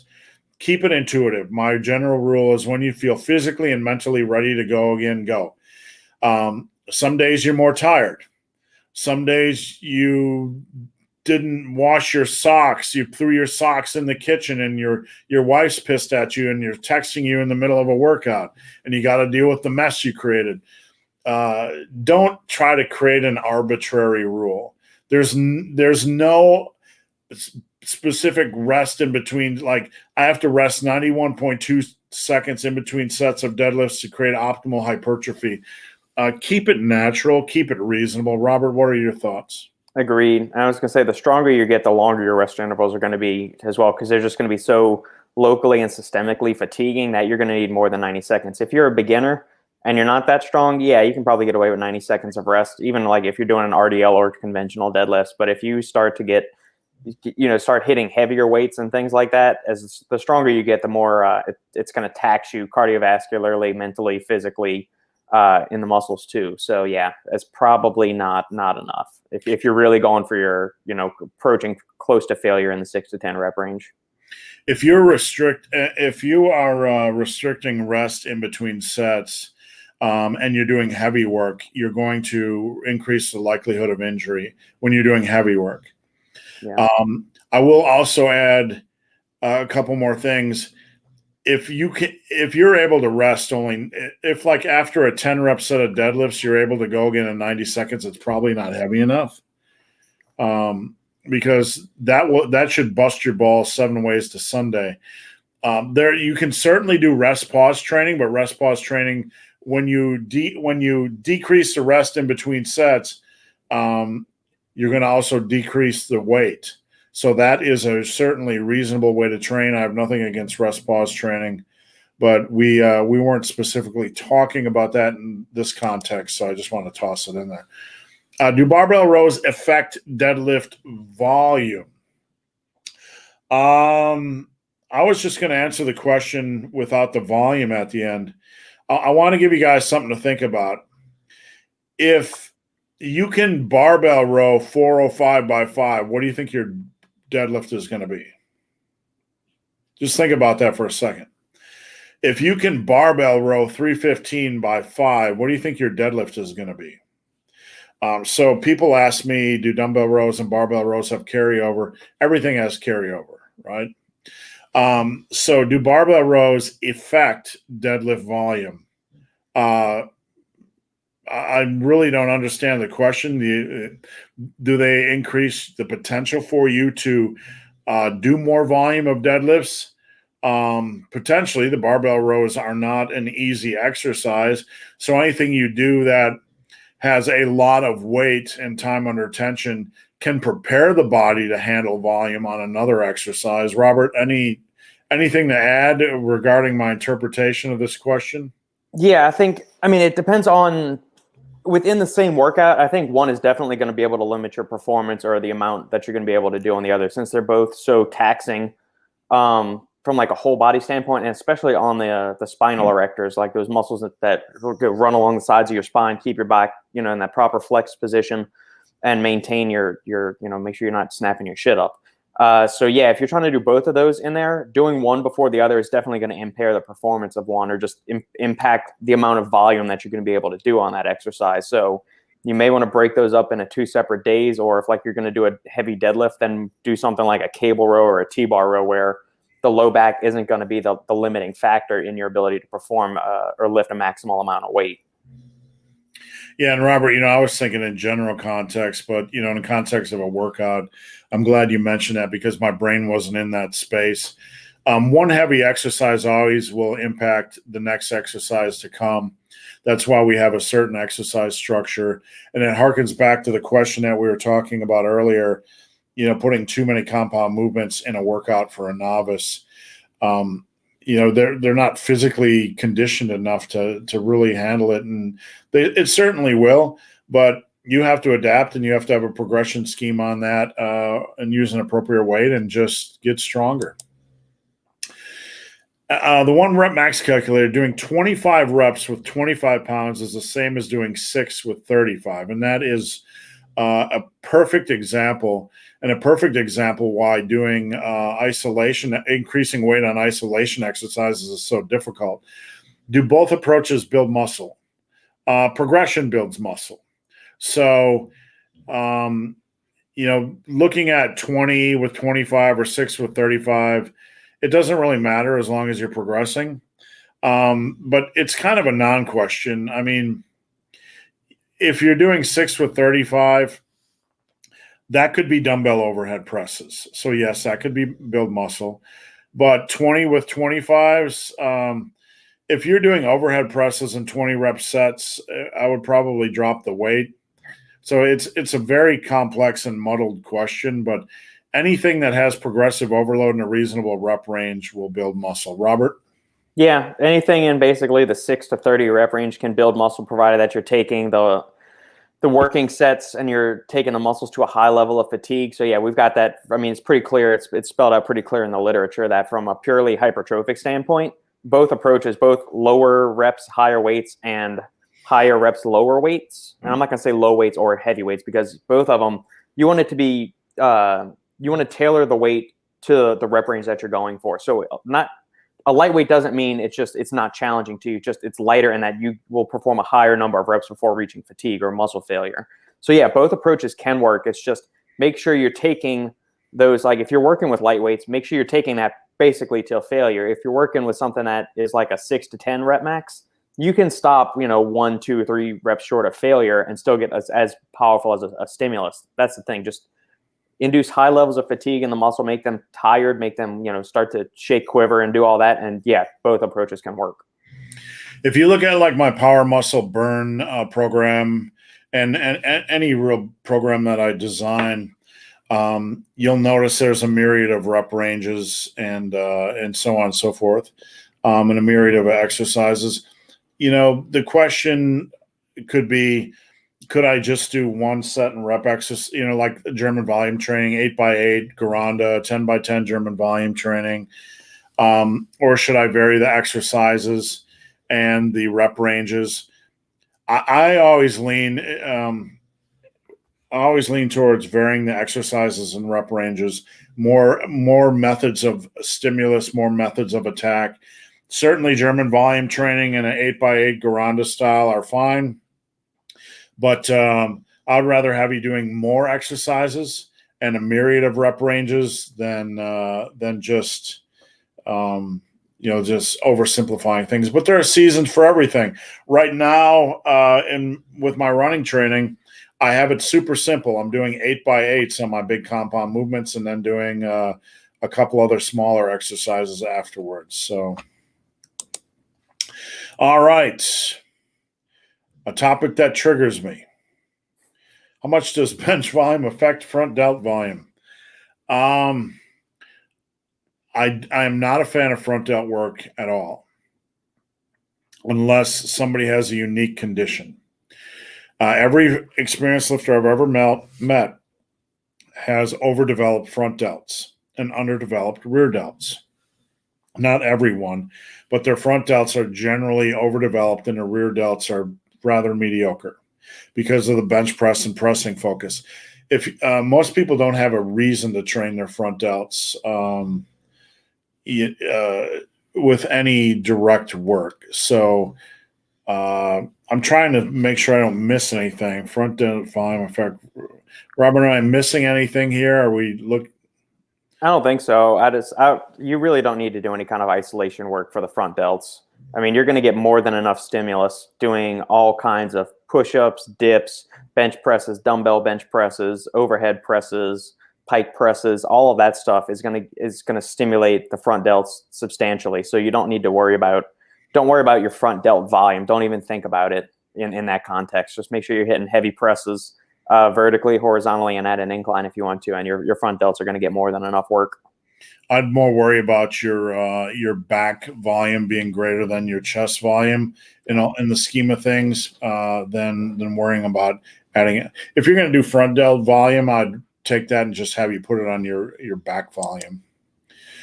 10 means consumed ultra quick. Chug, yeah, we chug. We slam. Paul X, on the ab thing, even Arnold didn't have a six-pack despite being super lean. A six-pack, it's crazy. When I got down to 239, you could see my top two abs. So, go figure. But I was a dolt that's lifted forever, so my abs are probably a little thicker. How much of a dent did your training take when your kids were young? Oh, my goodness. I became the guy. Look, I grew up in a divorced, a household of divorced parents. My father left young. For a long time, I was a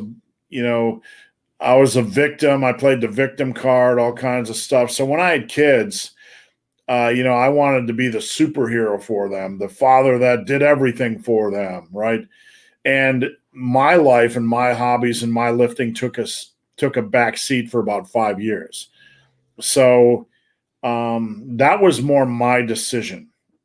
I do have a lot of parents that keep it up and they learn how to balance it. So it is tough to keep up. It's tough. But the one thing I will say is you need to find a way to take care of yourself in that storm and find a good support system. Robert, anything to add? No. Our training did not it did not dip off at all. I mean, we structured our life. We've made it as parents that the youngling adapts to our life. We're not bending over backwards to make, right. That's the way.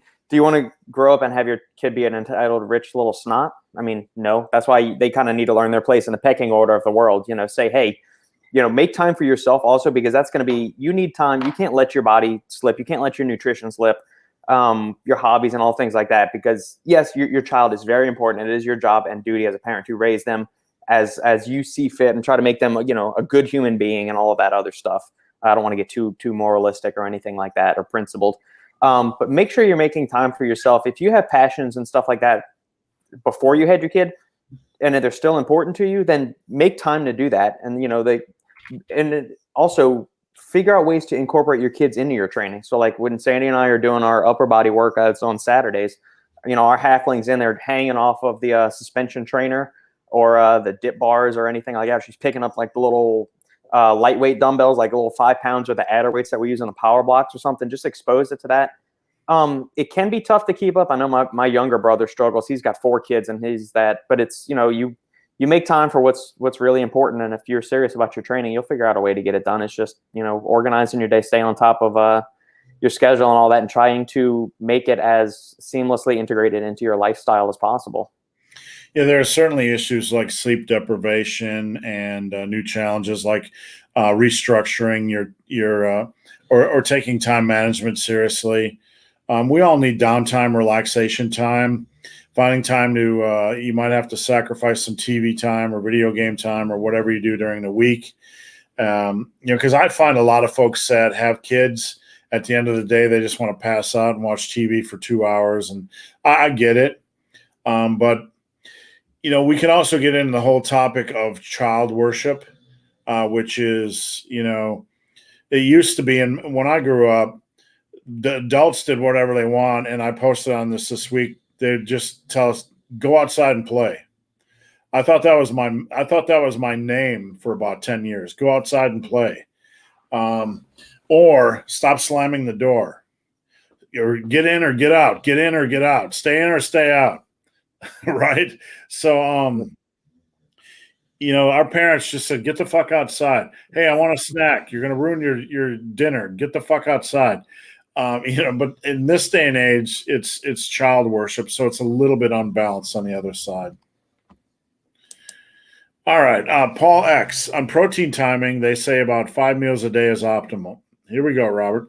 But how much time has to pass to count as a new meal?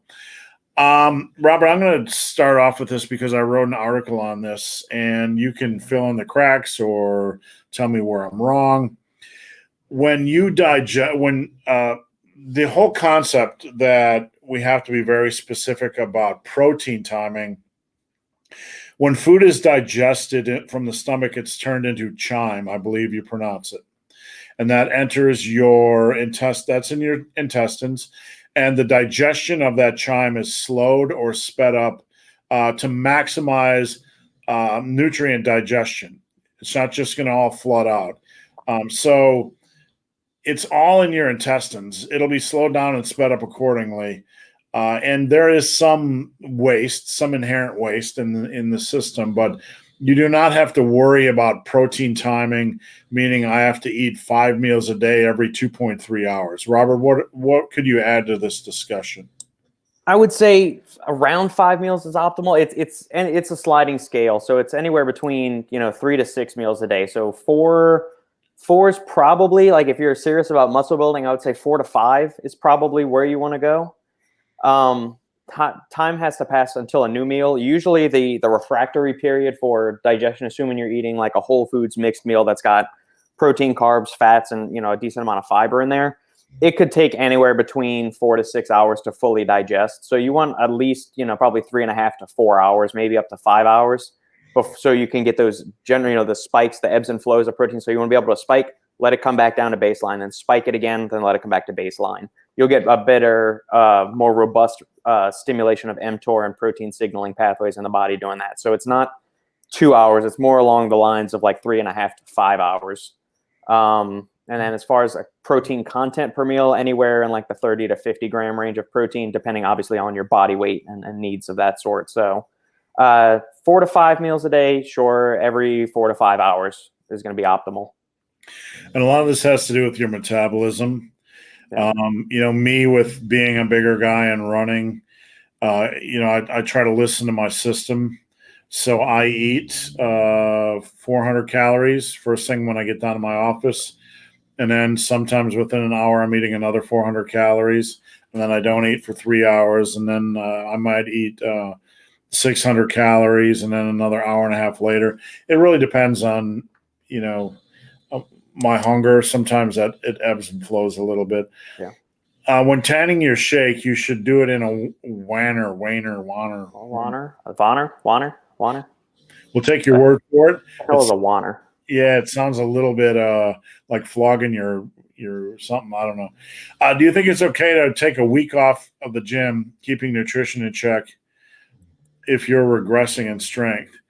Regression in strength is not normal. It's not something that should be happening. If you have systemic regression in strength, meaning every lift is dropping in strength, something's going on. Like you're sick, you're fighting something, your diet is off, you're way overtrained. So it's a complicated question to answer because occasionally you're going to see a drop in reps on an exercise, but if you're seeing everything across the board drop, generally we need to kind of pay attention to what is going on in our life. Taking a week off, is it a magical cure? Maybe, maybe not. But I would definitely take a look at what's going on in your life and just make sure your nutrition truly is in check. Robert, any thoughts on that? No, you got everything I was going to say, Steve. I will add, though, that when people tell me their nutrition is in check, I still want to look at it because 9 times out of 10, it's not as consistent as they think it is. So be willing, you have to be willing to look at your own shit and, comb through it and make sure it is truly as legit as it should be. T Spartan DR, how can I get my muscle to look hard while cutting? I'm looking super flat. I'm going to let Robert jump on this one. I mean, part of that's just a natural byproduct of cutting is that you're going to be on lower calories, lower carbs. So muscle glycogen probably won't be as full. They might not look as full, but hardness shouldn't be an issue. I mean, you might look flat, but as far as a hard thing, usually you'd look soft if you were in bulking mode. So make sure you're getting enough electrolytes, enough sodium, potassium, things like that, enough water. Check your carbs. But I mean, you can't do much for looking flat while cutting. That's just kind of a natural byproduct of it, of low calories, a low carb intake. Yeah, the only thing you can really add is the leaner you get, the harder you look. So it's kind of a crazy tightrope. You're cutting, you're going to feel a little bit flat, and then when you get super lean, you look like a lean machine. So not many people get there, though. Could I get your opinion on Cobra Labs, The Curse? Yeah, sure. And interestingly, they've rebranded, so it's not just Cobra Labs anymore. It's Jinx Sports JNX, or maybe that's just the parent company. But here we'll pull up the supplement facts panel, and I'll share my screen. This is a shining example of a dog shit supplement. Dog shit. Quotes, air quotes, dog shit. Yes, and then put my share screen in the bottom there, Steve. Click that up. Need a second. There you go. All right. We've got 50 servings per container, 5 gram scoop. We've got 3 grams of the energizing muscle fuel blend, beta-alanine, creatine monohydrate, citric acid. Citric acid is just there for flavoring. It's the other component to citrulline malate, or no, actually not citrate. So citric acid was right there, citrate. Beta-alanine, the dose that you want in a pre-workout, or the saturation dose that you need each day is 3.2 to 6.4 grams, which is more than you're getting all of here. Creatine monohydrate, the daily dose of that is between 3 grams to 5 grams. Again, you're not getting anywhere near that amount in here. So if I had to guess, you're probably getting 2 grams of beta-alanine, 500 milligrams of creatine monohydrate, and 500 of citric acid, or 750 and 250, or 1.6, 1 gram, and 400 milligrams. So both of these are underdosed. Citrulline, the effective dose of that is anywhere between 2.4 to 10 grams. Woefully underdosed there. Arginine AKG has been shown to be useless as far as improving nitric oxide production. Mind control matrix, 155 milligrams of caffeine anhydrous. Okay, that's fine for a low stim pre-workout, or you could double scoop it and you'd get 310 milligrams of caffeine. And then olive leaf doesn't really have any significant focus or cognitive improving benefits. So sure, it'll be a spot for some natural polyphenols, flavonoids, antioxidants, and things like that. It's got some good benefits as far as liver health, kidney health, blood sugar regulation, blood pressure. But as far as like optimizing cognitive function and enhancing focus or a stimulant factory, nothing there to this. So all in all, this is glorified, probably decent tasting caffeine powder. It's a very, very just poorly formulated product. I got to say, I don't have anywhere near the knowledge of that Robert does, but I've worked in the supplement industry for a while. And just from my mediocre knowledge of pre-workouts, that looked like one of the worst things I've ever seen. Just looking at 3,000 for the beta-alanine and creatine, something in there had to be underdosed. The caffeine level was low. But even for a low stim pre-workout, it's just a junker. I mean, you'd be better off having a monster and 5 grams of creatine to the dome than wasting your money on that thing. Yeah. Dog shit supplement. It probably costs them $3 to actually get that thing manufactured, and they're going to turn around and sell it for 30 or 40 bucks. Don't support companies that put out shit products like that. Yeah, it's all branding. The curse. It's just a steaming pile of crap. It's probably the worst thing I've ever seen to date. Are BCAAs necessary? If we're talking about BCAAs in general, yes, they are absolutely necessary. They comprise a significant amount of protein, the amino acid content in muscles. They are needed to stimulate mTOR, which is the biological catalyst that switches on protein synthesis in the body. So yes, you do need BCAAs. They are essential amino acids. But the thing is, do you need to supplement with BCAAs? Most likely not. If you are consuming enough adequate dietary proteins from high-quality protein sources, eggs, dairy, chicken, beef, pork, fish, shellfish, all that good stuff, if you're consuming around 1 gram, 0.8 to 1 gram per pound of body weight per day, then you do not need to supplement with BCAAs. If you eat a vegan diet or just a very, very plant-heavy diet with not a lot of super high-quality protein sources, or you're not getting enough dietary protein each day, then yeah, an argument could be made for supplementing with some additional BCAAs, just because plant proteins are typically low in leucine especially, and they're incomplete proteins just on an individual basis. And if you're not consuming enough protein, obviously, then you're not going to be getting enough BCAAs. So that's when supplementation with them will be beneficial. So only in that context of you're a vegan or you're not consuming enough dietary protein each day, or do you need to supplement with BCAAs? All right. Thank you, Robert. Yep. Can a Chinese basket double as a suspended training device? Only if you buy the one me and Robert sell, which is now on sale for $499. It's not on the store, but you can PayPal us, and we will most assuredly get that to you within the next 20 years. But our fulfillment center is a little bit slowed right now because of COVID. Mike Hall, I'd like both of your takes on this. Are there any benefits to adding salt and potassium to your intra-workout? I know salt is a big one. Look, salt and potassium, athletes need more electrolytes than non-athletes, okay? And there's kind of a don't add salt to your food type of thing. I'm big on salt. I'm big on salt and potassium. Those are my main focuses. I find as a runner that when on my very, very long runs, when I take these electrolyte drinks, I tend to get sick, but when I focus more on salt, I tend to feel better, salt and potassium. So I'm a big fan of salt and potassium. Intra-workout, I'm a little, I don't know, what the benefit of adding that intra-workout is. That kind of scares me because I don't want anything in my blood pressure or bloodstream really get in, really mixing anything up or causing any chaos in the middle of an hour and 15-minute workout. If you're doing a longer session, like playing a sport or doing a longer run, I would be more of a fan of that. But during the middle of a lifting session, I don't know. Robert, is there any reason to do that in the middle of an hour-long training session? No, because if you just start sipping it during the middle of your training session or at the start, I mean, it's probably not even going to start reaching circulation until the end of your workout, just to the natural digestive process and everything.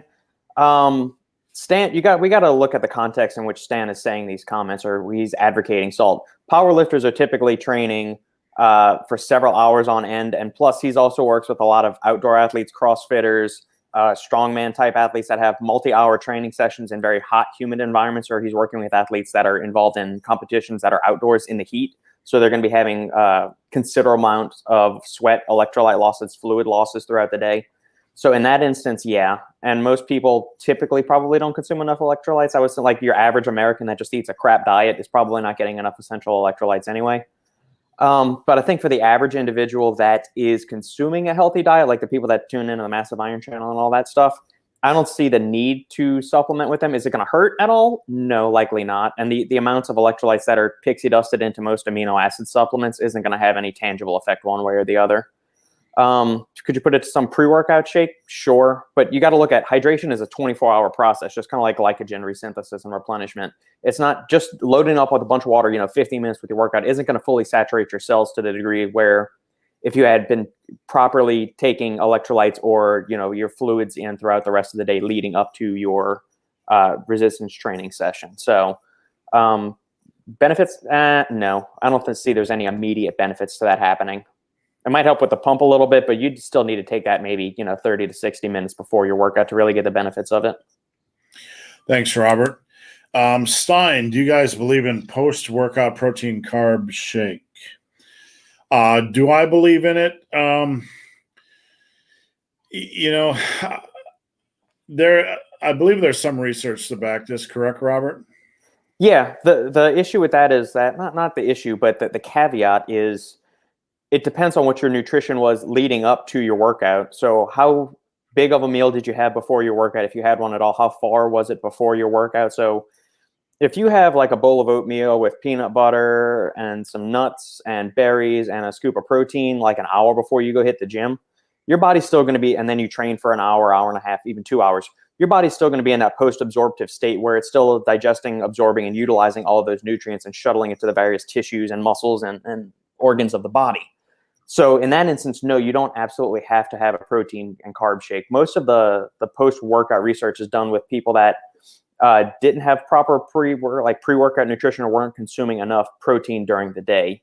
But assuming that your pre-workout meal is fine, the post-workout shake isn't going to have any substantial benefit above and beyond with. So it's not going to be doing any harm either. That's an important thing to say too. So yes, it can be beneficial to have it there in that it helps you hit your protein and carb needs for the day.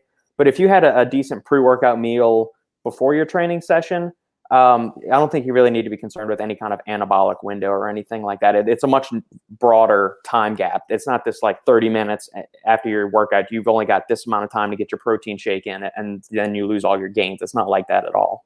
So if you got a proper meal, or I would say the one caveat where it probably is a big benefit is if you woke up, hopped out of bed, ran in to go to the gym, did your training session, then yeah, you definitely want to get that protein and carb shake in after your workout just to stop the catabolic processes that are going and get the muscle building machinery up and running.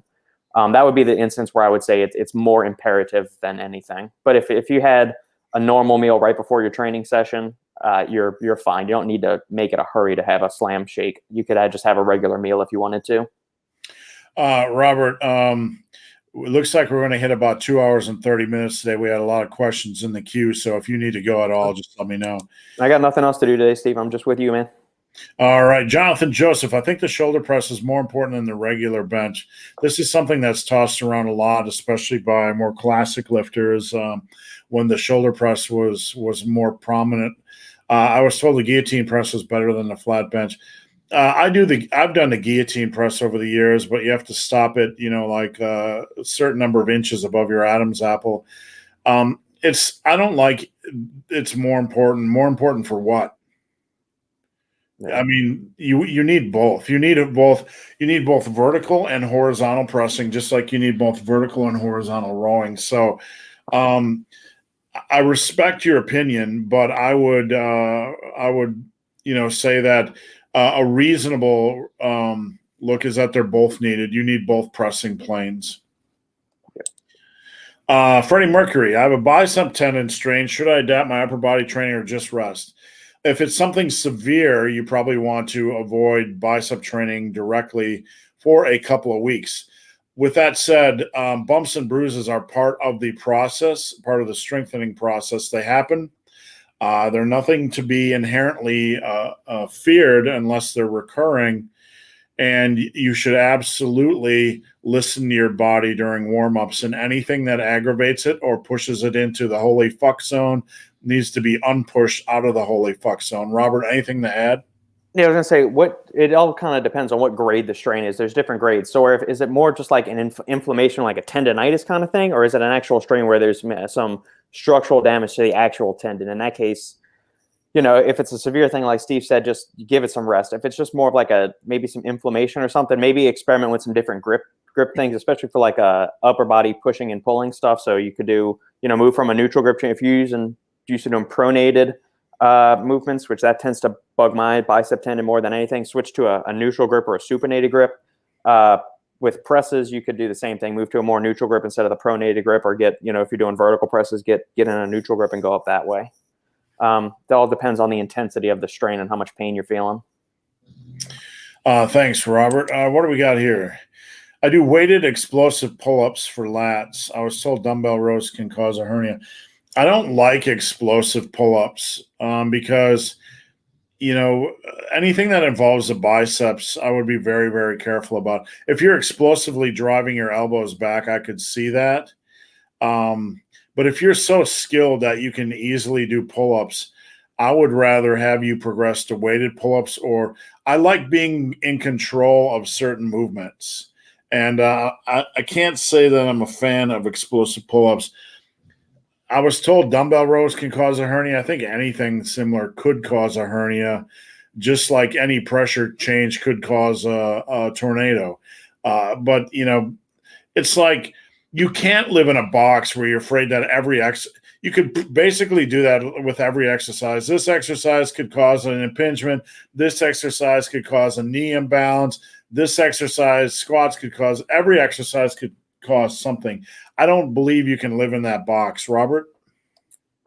Yeah, I would agree. I mean, any exercise, you can injure yourself doing just about any exercise if you do it with poor enough form or technique. Explosive pull-ups, like you said, Steve, I could see explosively pulling yourself to the bar, but man, if you just let yourself drop to the bottom and you explosively like drop, Right. that's a way to like tear a lat, teres, your tricep. I mean, that's setting up a world of hurt if you're explosively dropping to the bottom. I mean, that's not good. You can absolutely explode, we could say this for every lift. You want to be as explosive as possible on the concentric phase of any movement, because that's going to give the greatest neural signal from your brain to your muscles, and it'll allow for the strongest contraction of the muscle fibers. But for the eccentric portion, that should be controlled. I'm not saying you have to go super slow, but you want to make sure it's under control and the muscles are doing the thing. Your joints, ligaments, and connective tissue aren't taking all the damage there. But yeah, you could give yourself a hernia doing a shit ton of different exercises. So with dumbbell rows, you just got to make sure you're bracing properly from your stance setup to your core and everything like that. Yeah, I mean, that's kind of what I was envisioning it. Like when most people do explosive stuff, they aren't controlling the eccentric, and you could like when I explode my dumbbell rows, I take a lot of shit because they're explosive. So I'm not against explosive movements. Obviously, if you're going to get a squat out of the hole, it has to be explosive. If you're going to get a barbell off your chest on bench, it has to be explosive.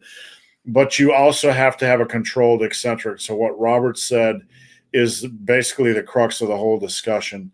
You want driving it appropriately up with good form is fine. I just blocked a question that said, I'm a 10-year-old girl that's binge eating something. Like, guys, we're not born yesterday. So whatever bullshit you're trying to do or however you're trying to trap us in stupidity, go fuck yourself. I do 3 full body workouts 3 days a week. That's absolutely fine. Very standard. Here's an interesting one. If I dissolve a caffeine pill overnight, will it reduce effectiveness? Is there any scientific reaction with the caffeine molecule and water? No. Caffeine is incredibly stable and water soluble. So a lot of things like creatine aren't stable in solution. They'll start to degrade over time as based on the pH of the solution, how acidic it is. So the more acidic it is, creatine will degrade faster. The hotter the water is, or the hotter the ambient temperature outside, which would obviously affect the temperature inside of the container, would all accelerate the breakdown of that. That being said, something like creatine or L-citrulline, no, those are very, very stable in solution. You'll be fine. It's going to have the same potency it will in the morning. Just make sure you give it a really good shake, because it'll probably fall out of solution and settle at the bottom. Thanks, Robert. Thoughts on becoming? I've been watching this guy on Instagram playing guitar, so I see him scroll across my Instagram a little bit. Thoughts on becoming a personal trainer? Look, a couple pieces of advice. Be as superior as you can. Meaning get the best physique, get the best strength levels you can, and understand there's a lot you're going to learn working with people. And it's going to be very frustrating, but the more you can be personally, the higher level you can command for your services. There are so many avenues as far as training, and a lot of it can be through the internet. Just understand that the biggest market for you is obesity. So take obesity seriously. Learn how to train obese people, because you do have to train them differently. And I don't know, Robert, do you have anything to add? It can be frustrating because there's a lot of mediocre trainers out there. But just continue to learn. No programming, because programming is very, very important. And I have trainers come to me quite often picking my brain for programming. So, Robert, any thoughts? Yeah, I would say just like with your when you get a degree from college, it's the same thing. That degree, that's PT cert, is just the beginning of your career. It's not the end of it. You don't stop learning at that point. That just gets your foot in the door. From there, learn everything you can. If you can possibly, get an internship or, go for some trainers that maybe you look up to, you respect, reach out to them, ask them for pointers, ask if you can intern with them, learn how they do things and all of that. Even if it's for no pay, do whatever you can to increase your knowledge base and start getting your foot in the door and just start working with people. You're probably going to shit the bed the first few times with your clients, but that's part of the learning process. We all take our lumps regardless of the career, whatever field we go into. The best teacher is experience and doing things, learning, making mistakes, and it's okay to screw up. We're all going to screw up. We're human. But, take those as a learning experience. Jot down what you did right, what you did wrong, where you can improve. Get feedback from your clients on how, your interactions with them were.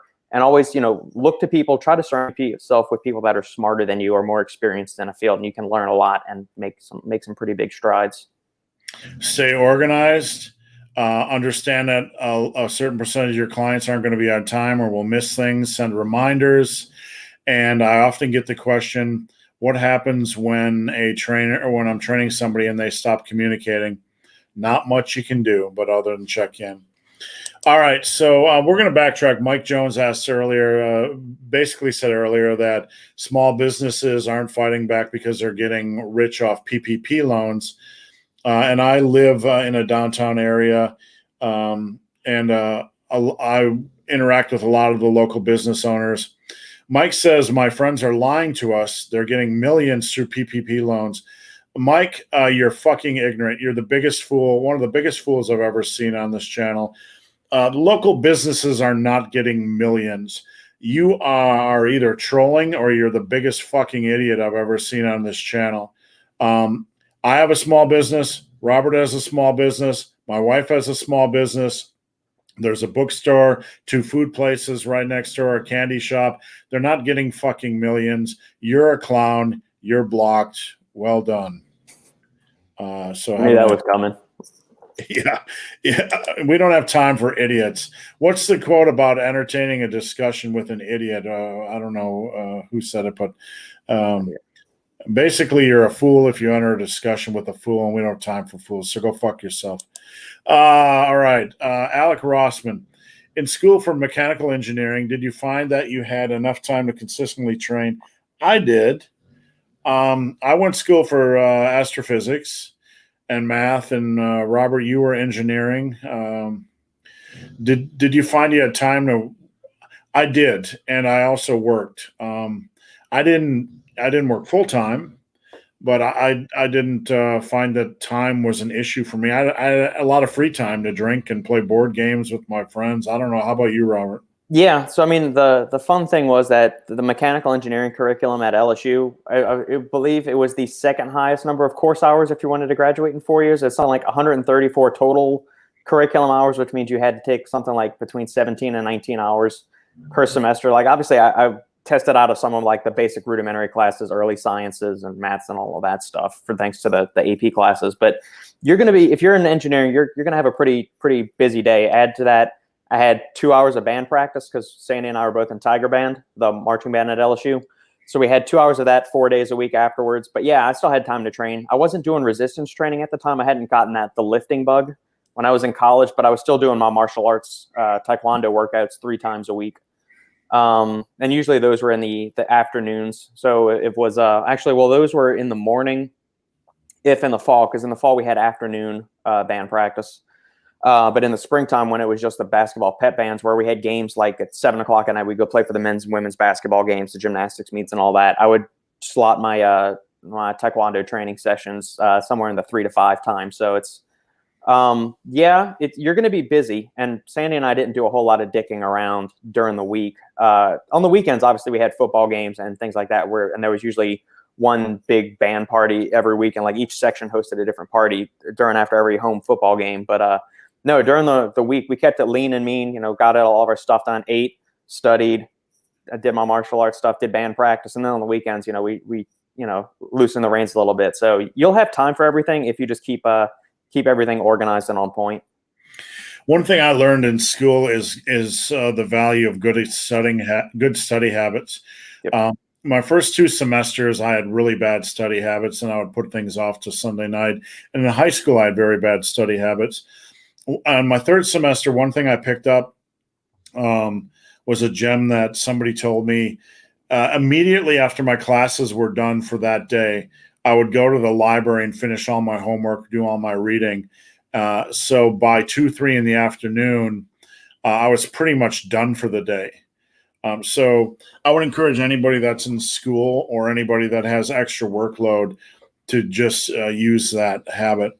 Going back to Mike Jones and the PPP loans, if I was a local bookstore owner or a local restaurant and somebody gave me $1 million, I think I'd pretty much retire. I don't know about you, Robert, but yeah, I definitely would. If somebody gave me a PPP loan of $1 million, I wouldn't be on YouTube fucking yibber yabbering around. I'd be smoking a cigar, smoking a big fatty, lighting, pouring some whiskey, saying "fuck all y'all."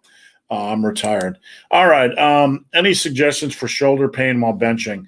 Just in one shoulder. The first thing is to have somebody look at your form. I'd be happy to do so. You can send a video at benthebarman@gmail.com. That's the first thing to do. And only after that has been assessed should we progress to other possible options. Robert, anything to add? No, I would start with the form stuff, and then also make sure you're doing enough back work too, because imbalances between the front and rear delts can lead to shoulder pain while pressing. And also maybe experiment with some different stuff. So if regular standard bench is giving you too much aches and pains, switch to dumbbells and then play with your grip. Play with the you're doing more of a neutral grip, maybe a reverse grip. It'll be a little bit easier on you there. And then you can also try with floor presses, like we were talking about earlier. That'll restrict how much extension the shoulder's going into. So if like a normal bench, the bar is coming here on a dumbbell bench, that your shoulder's going way back here. If you got really long, lanky arms like me, your elbow can go way back here, and that can cause the shoulder to tilt forward a little bit and create a lot of strain there. But if you're doing a floor press, it's obviously going to stop right where your back's hitting the ground. And so maybe try that with a neutral grip and do some dumbbells in there too. Yeah, one thing I mentioned to people occasionally, and especially lifters with long arms, is that it's okay to stop the weight a couple inches above your chest. I know the internet will blow up and you'll be a heretic and called all kinds of names, but that's okay over the course of the long run. Yeah.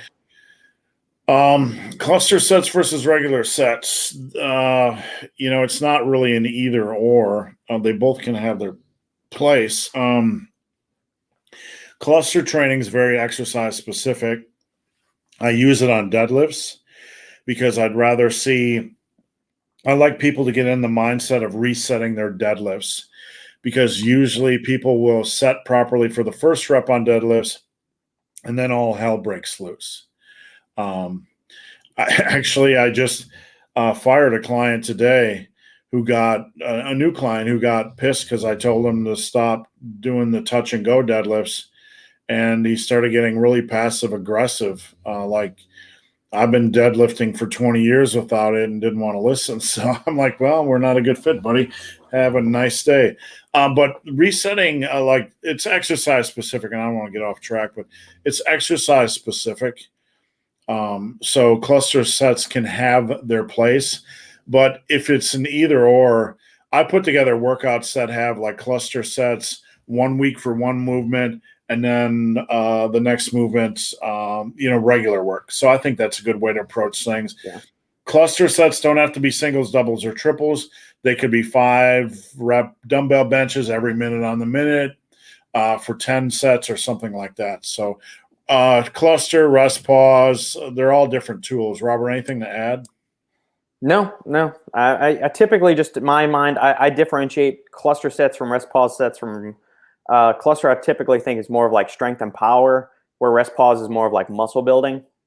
So that's just because I tend to think cluster sets are more of like the 3 to 5 rep range, where rest pause is, you could be 6, 10, 12 reps on that first set, and then you're just eking out the rest until you're finished rest pause on. I've used everything over the years. I've done 10x3 clusters on bench and stuff like that. They're okay. The downside on clusters is that, sometimes it's just boring. When you're 7 sets in, you're looking at the clock, you're counting the number of sets. So mileage may vary. Yeah. Us men, that's rear delt imbalance, usually a weak upper back and weak rhomboids. It's about the shoulder pain. Yeah. All right, what do we got here? Or improper form. All right. And have you guys get a room. All right, let's just move past that. All right, sorry about that. I used a calorie tracker for a while. One thing I'd encourage you guys, and I don't mean to be disrespectful, but when when somebody asks a question on here, I'm going to let us answer it, and to the extent of conversations like this back and forth in the comment section, I politely request that you guys not do that, not try to provide answers to questions that they're asking for me or Robert. I used a calorie tracker for a while, but I learned more about food as time went on, so I could eventually ditch that app. Reliance on a calorie tracker really is personal. I like it more as personal accountability when I'm cutting. So do you use one right now, Robert? I haven't for the past 4 or 5 months, basically since the quarantine stuff started. I eat the same thing every day, and I just stopped. I figured, let me just take one thing off my plate and just stop being so anal retentive about one thing and see if that frees up some cognitive bandwidth to do some other work-related tasks or anything like that. I mean, it was mostly mindless, but I mean, still, it's just, let me just stop dealing with that, and I'm not as worried about it just because I know how much I'm eating a day, and my preferences, my food choices and cravings tend to be along the healthy side, so I'm going to try not tracking for a while and see if I can actually naturally just start eating more. Yeah, I'm with Robert. I eat the same thing every day. I mean, literally, for dinner, I have like 3 choices. So it's stupid simple. I do track for accountability when I'm cutting. Because look, the hardest part about running for me is when you just ran for 2 or 3 hours. When you're done, all you want is beer and pizza. You're just completely gassed, and you just don't want to cook because you're gassed. So I do that for accountability. I often find my upper back fatigued from most of my workouts. I find it gets worked from rowing, pulls from the floor, and even a bit from overhead pressing. Advice for programming. I don't think you need a programming change. You just need to allow your body to strengthen. Robert? Nope, that's my back fatigue for most of my workouts. Fatigue isn't anything to fear. Right. And you don't need to make any adjustments. Just keep doing what you're doing with a reasonable program and let the program do what it's designed to do. Yeah. Nothing to add to it. Is there any truth to having a heavy day or high rep day to mix things up? Well, mixing things up in general, like we talked about earlier, can have an inherent value. Mixing up your exercise selection. You can't do all compounds. You certainly can't do all isolations. There's values in doing different rep schemes, but some of that's driven by the type of exercise you're doing. You can't do 3 rep sets of side laterals, and doing 30 rep sets of bench, gets a little bit tedious. So don't overthink it. I don't like programs. If you want to do a heavier day where you do a 5x5 and then come back later and do volume work, don't do that to mix things up and to fool the muscles. Do it as, it's a good thing to mentally change things up, and it's a good thing to have a couple different forms of stimulus built into your program, and that's also a built-in form of kind of a micro form of periodization. Robert, anything to add? No, just from the research side of things, they've shown that variety, using a mix of heavy weights, lighter reps. Heavy reps, lower weights, and lighter reps, higher weights, plus also doing some exercise variation leads to greater overall hypertrophy in the muscle and better results than just doing one and not trying out the other. So, variety is the spice of life and the key to good muscle building. Do a little bit of each. You don't want to go hard and heavy over and over and over again, because that's not sustainable for a long period of time. Even power lifters, despite all the crap you see on YouTube, they do have off seasons where they do power building work. For me, my max decreases more on the incline. That makes sense.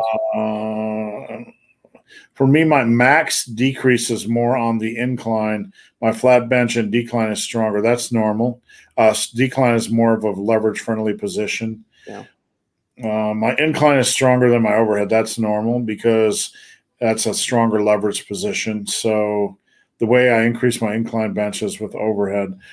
A lot of people, when they say they want to incline their bench press, I'll tell them to, focus more on overhead. Make sure they're attacking their overheads with an equal amount of passion as they're attacking their bench. Opinion on Laxogenin 100 and Massacre Laxogenin. Yeah, so laxogenin is a plant steroid that's been shown to upregulate. It governs a bunch of it was initially found in Smilex cibole, which was a relative of the asparagus plant. There were some studies done in Russia and a couple of other places showing that these plant steroids regulated certain growth factors in plants, could substantially increase protein synthesis. And then supplement companies jumped on the bandwagon, and you start seeing all these reports of, oh, well, in this study, it increased muscle protein synthesis by 200%. And then somebody did a copy and paste wrong, and other supplement websites will say it's 2,000% it can upregulate muscle protein synthesis. The bioavailability of laxogenin is dog shit. The most of the forms that you're going to find in supplements are low grade quality. They're not going to have any kind of bioavailability enhancers in them. From an adaptogen standpoint, like a stress reduction, cortisol regulation agent, I think it might have some benefits, maybe some recovery stuff since it's got some anti-inflammatory properties as well. But as a muscle building supplement, it's a dog shit ingredient. It doesn't do jack squat for muscle building and all of that. And as far as Massacre from Olympus Labs, it's a combination of urobilin, which is another small plant alkaloid that, no. Campharia parviflora, maybe. Vaso-6 is the only one that's really appealing because it increases blood flow throughout the body. They've updated their formula. So Massacre does not contain laxogenin anymore. It's got phytofuse Campharia parviflora extract, which is standardized to 5-hydroxy-7-methoxyflavone, and urobolin, which is a shilajit extract, standardized to 99% urolithin B. All of these things are just studied in cell cultures and rat studies. None of these ingredients, with the exception of Vaso-6, has been studied orally, administered orally in healthy humans that are performing resistance training. So it's all theory, conjecture. Don't waste your money. Save it for something useful like protein powder or creatine. Laxogenin does diddly poo. All right, we're jumping from one supplement question to the next. Which magnesium is better, Robert? I would avoid magnesium oxide just because its bioavailability is 5 to 10%. It's terrible. As far as that, the other benefits of magnesium or the form of magnesium really depends on which form you're looking for. So chelated magnesium, like a magnesium glycinate or glycinate, is a perfectly good and fine option for increasing serum magnesium levels in the body. Neuromagnesium is a form of magnesium called magnesium L-threonate, which has the ability to cross the blood-brain barrier. So other forms of magnesium will eventually get up to the brain, but this is a very special form that it gets preferentially shot up to the brain. And there's some research in older adults showing that it improves markers of sleep, cognitive function, executive function, processing speed, memory, and recall, and things like that. So it really boils down to what's the purpose. Are you looking for cognitive enhancement? Then I would go for the magnesium L-threonate. If you're looking for just general magnesium support, since you may not get enough in your diet, then the regular chelated like Trax magnesium albion or the glycinate is a perfectly fine option. Thanks, Robert. This is an interesting question, and it's one I've not seen asked before, but why isn't pork more popular in bodybuilder diets? I don't know. What we try to do, and I'm sure you're fairly similar, Robert, is we try to get a wide variety of protein sources in just for variety. Eggs is a staple, steelhead trout. We like to do pork loin because it's simple, or pork chops, and it tastes good. And, pork is in our staple of every week to 2 weeks. I have no idea why bodybuilders don't eat it as much. Pork loin is rather inexpensive and, tasty. So I really don't have any idea. Even shredded pork, we use that a lot with rice. So no clue. Bodybuilding is really funny. They latch on to certain things, and it's like the gospel. Like when people eat egg whites, it drives me crazy. Or they still say eat white fish because it makes your thin skinner and all of that stuff. That's just the stuff that kind of makes you rolls your eyes. And it's just, I don't know. I love pork. We grew up eating it. We always had like the thin cut pork chops or something. Pork tenderloin, regular pork loin. We'll do, buy pork butter, pork shoulder, make some pulled pork in a crock pot with that, or in a smoker if you have a smoker.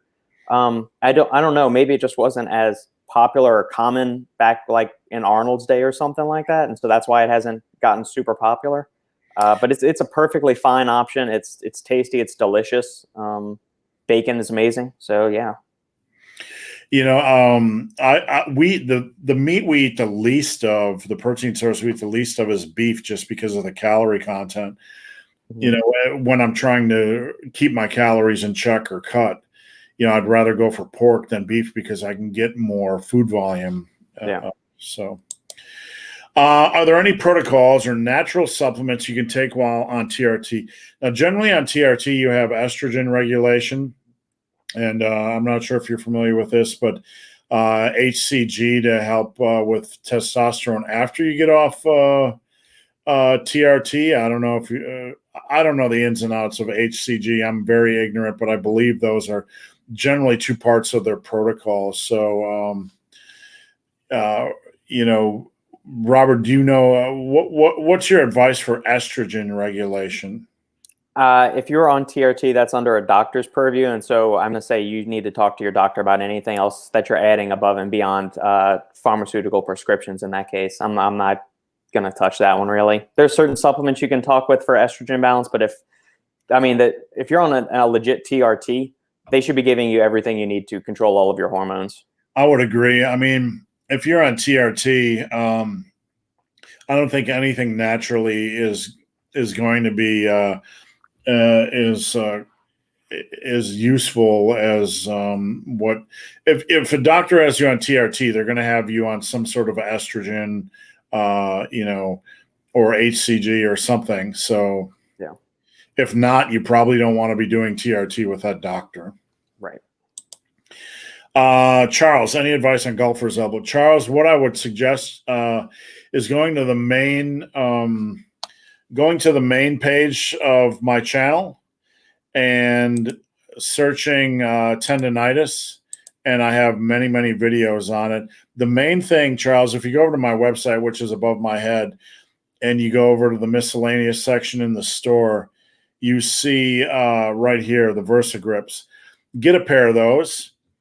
They're $60. Mine lasted 12 years, and just the relaxation of having the grip all the time will definitely help you with golfer's elbow, in my opinion. Everybody that I've recommended that to, they've seen some benefits because they're not constantly gripping. Zombie Prodigy, I only have a barbell. If you need a custom program, I believe over on my website on the workout section, I have a barbell and body weight. If not, let me just double check here.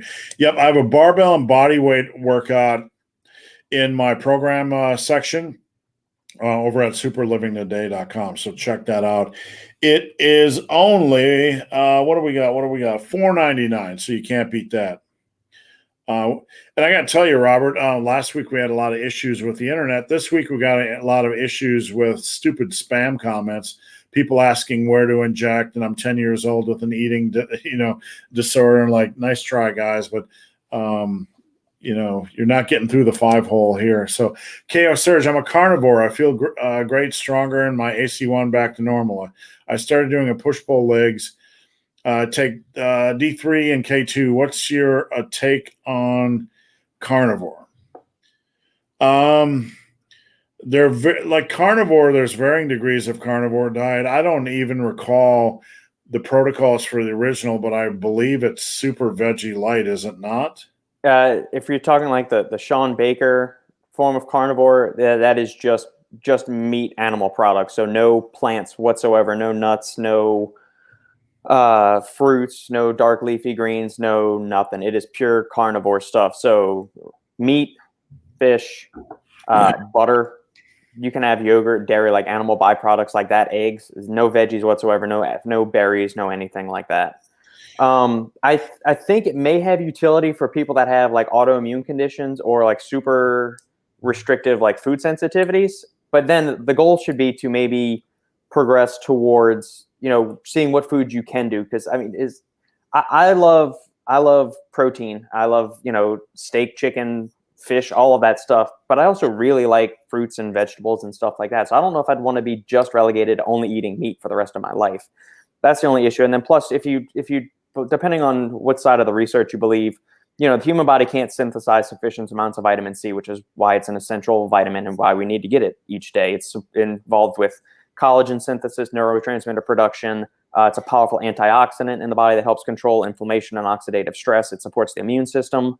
And the only way to really get that on a carnivore diet is if you're eating organ meat. So like liver is a way to get vitamin C. But most people probably following the carnivore diet are only eating things like ribeyes and eggs and stuff like that. So that's a one major nutrient concern to be concerned about. There we go. I would be curious when you work your way through the corridors of the carnivore diet, what is considered appropriate for seasoning and not seasoning. I mean, I like my meat and I like my eggs, but a little bit of sauce goes a long way. And if you can't eat fruits or veggies, I assume you can't have anything like a hot pepper sauce or whatever, because that is derived from plant-based. I don't know. Look, is it healthier than eating the average American diet? Absolutely. Yeah. At the end of the day, my opinion, and this is just my opinion, and I'm not telling you what to do. I don't believe in 10 years you'll be only on carnivore. And if I'm wrong, you can come back and tell me. I don't believe in 2 years you'll be only on carnivore. And I'm just telling you because I'm just being honest. Me and Robert both are what you would call probably plant-strong meat eaters, and I think I don't see restricting, unless you have a medical condition. But am I telling you you're an idiot for doing it? No, absolutely not. I applaud you for not doing the typical American diet. So if you like it, man, just ride it out and see what you learn. If you want to introduce a little bit of veggies back in, introduce a little bit of veggies back in. But, just if you feel good, just go with it. You're bound to feel good eating that above all McDonald's and crap like that. So I eat a ton of 95.5 beef. I probably would, but the cost is a little bit high, and when I go for beef, there's just certain cuts, I don't do just hamburger.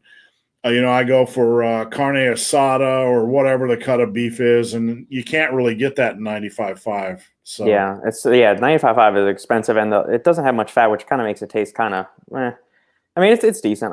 I like the 90-10 cut if I'm going to go with like a ground sirloin or something, or regular sirloin steaks are good. Filet or beef tenderloin obviously is awesome. I'm not a big ribeye fan. I just feel like there's more fat on it than meat, and I just don't like having to throw away half of my steak when I'm trying to eat it. Yeah, we do a lot of carne asada or stir fry beef. As they list in the store, just because it's easy to toss in the old. Can you tell me more about the mentor, the English professor? Robert, I've mentioned this many times over the years, but I'm not sure if you've ever heard this story. Mm-hmm. But when I went to college at New Mexico Tech, there was a professor there. He was an English professor. His name was Dr. Michael Gilbertson. And I imagine you could say he looks like me now. He was 5'10", 240 pounds, not the leanest machine, but he was big and strong, and I could tell he knew what he was doing. He had muscle. Yeah. And I was just a twiggy little kid, 157, 162 pounds, and I watched him, and I would, I never had a father figure growing up, so I was kind of intimidated to approach him, but slowly he would pass these gems along to me. It was like training in the same gym with Mr. Miyagi. You didn't want to piss him off and try to siphon all of his knowledge, but he would pass these gems along to me that just have absolutely stood the test of time. Like I was squatting and he came to me and he just would be very brief and very specific, but he would say, to lock out your squats, drive your hips forward. And to this day, that tip stands the test of time. And he knew that from experience. There was no books back there, no internet back then. It was just all and one of the things he recommended to me was that I vary my exercise selection in my rep range. and that turned into the power muscle block and power muscle burn. His system was start off with a compound for 2 sets of 4 to 6, then move on to a less impactful compound or machine for 2 sets of 8 to 12, and then move on to more of an isolation for 2 sets of 12 to 15. So for chest, for example, you would double that protocol. You do 2-2-2, then 2-2-2, etc. So that was that's one of the gems he passed along to me. The beautiful thing about Dr. Michael Gilbertson is he was full of these things, and they stand the test of time, and he knew these things long before anybody else was talking about it. So yeah. I've been unable to find him. I've scoured the earth. I've talked to people that wrote research papers with him. Nobody knows who he is or where he went. And I would desperately love to find him to let him know, the impact he had on my life. So heart health, doesn't matter what type of fish oil pills we take. Supplements that have been shown to support cardiovascular health and or blood pressure, things like that. You've got things like grapeseed extract, olive leaf extract, both have been shown to improve blood pressure markers. Most stuff rich in like natural antioxidants, flavonoids, show some benefits on heart health. You've also got things like CoQ10 is another good one. Fish oil pills, you want to find a good quality one. We were touching on this earlier. My recommended one that I usually recommend most people is Nordic Naturals, just because it's a high quality company with a good track record. It's if you go for the bargain bin, like BOGO bottles of fish oil that you'll find at the grocery store, there's a very good chance those oils are rancid and or oxidized, which makes them pro-inflammatory instead of anti-inflammatory. So be willing to spend the extra $1 or $2 on your bottle of fish oil each month if you're not eating enough pieces of salmon, mackerel, trout, all of those kind of things. All right, just weeding through some of the last few we have here. We're about to jump off, guys, so if you have any last-minute questions, do it now. Any thoughts on glucosamine for joint health? Lost of sports for years, have left me with slight knee pain, and he also adds and chondroitin. So glucosamine and chondroitin. Yeah, those are both fine supplements. You may also want to look into UC2 collagen, UC2 type 2 collagen. Is a good one, or just collagen peptides that could help with osteopathic pain, possibly.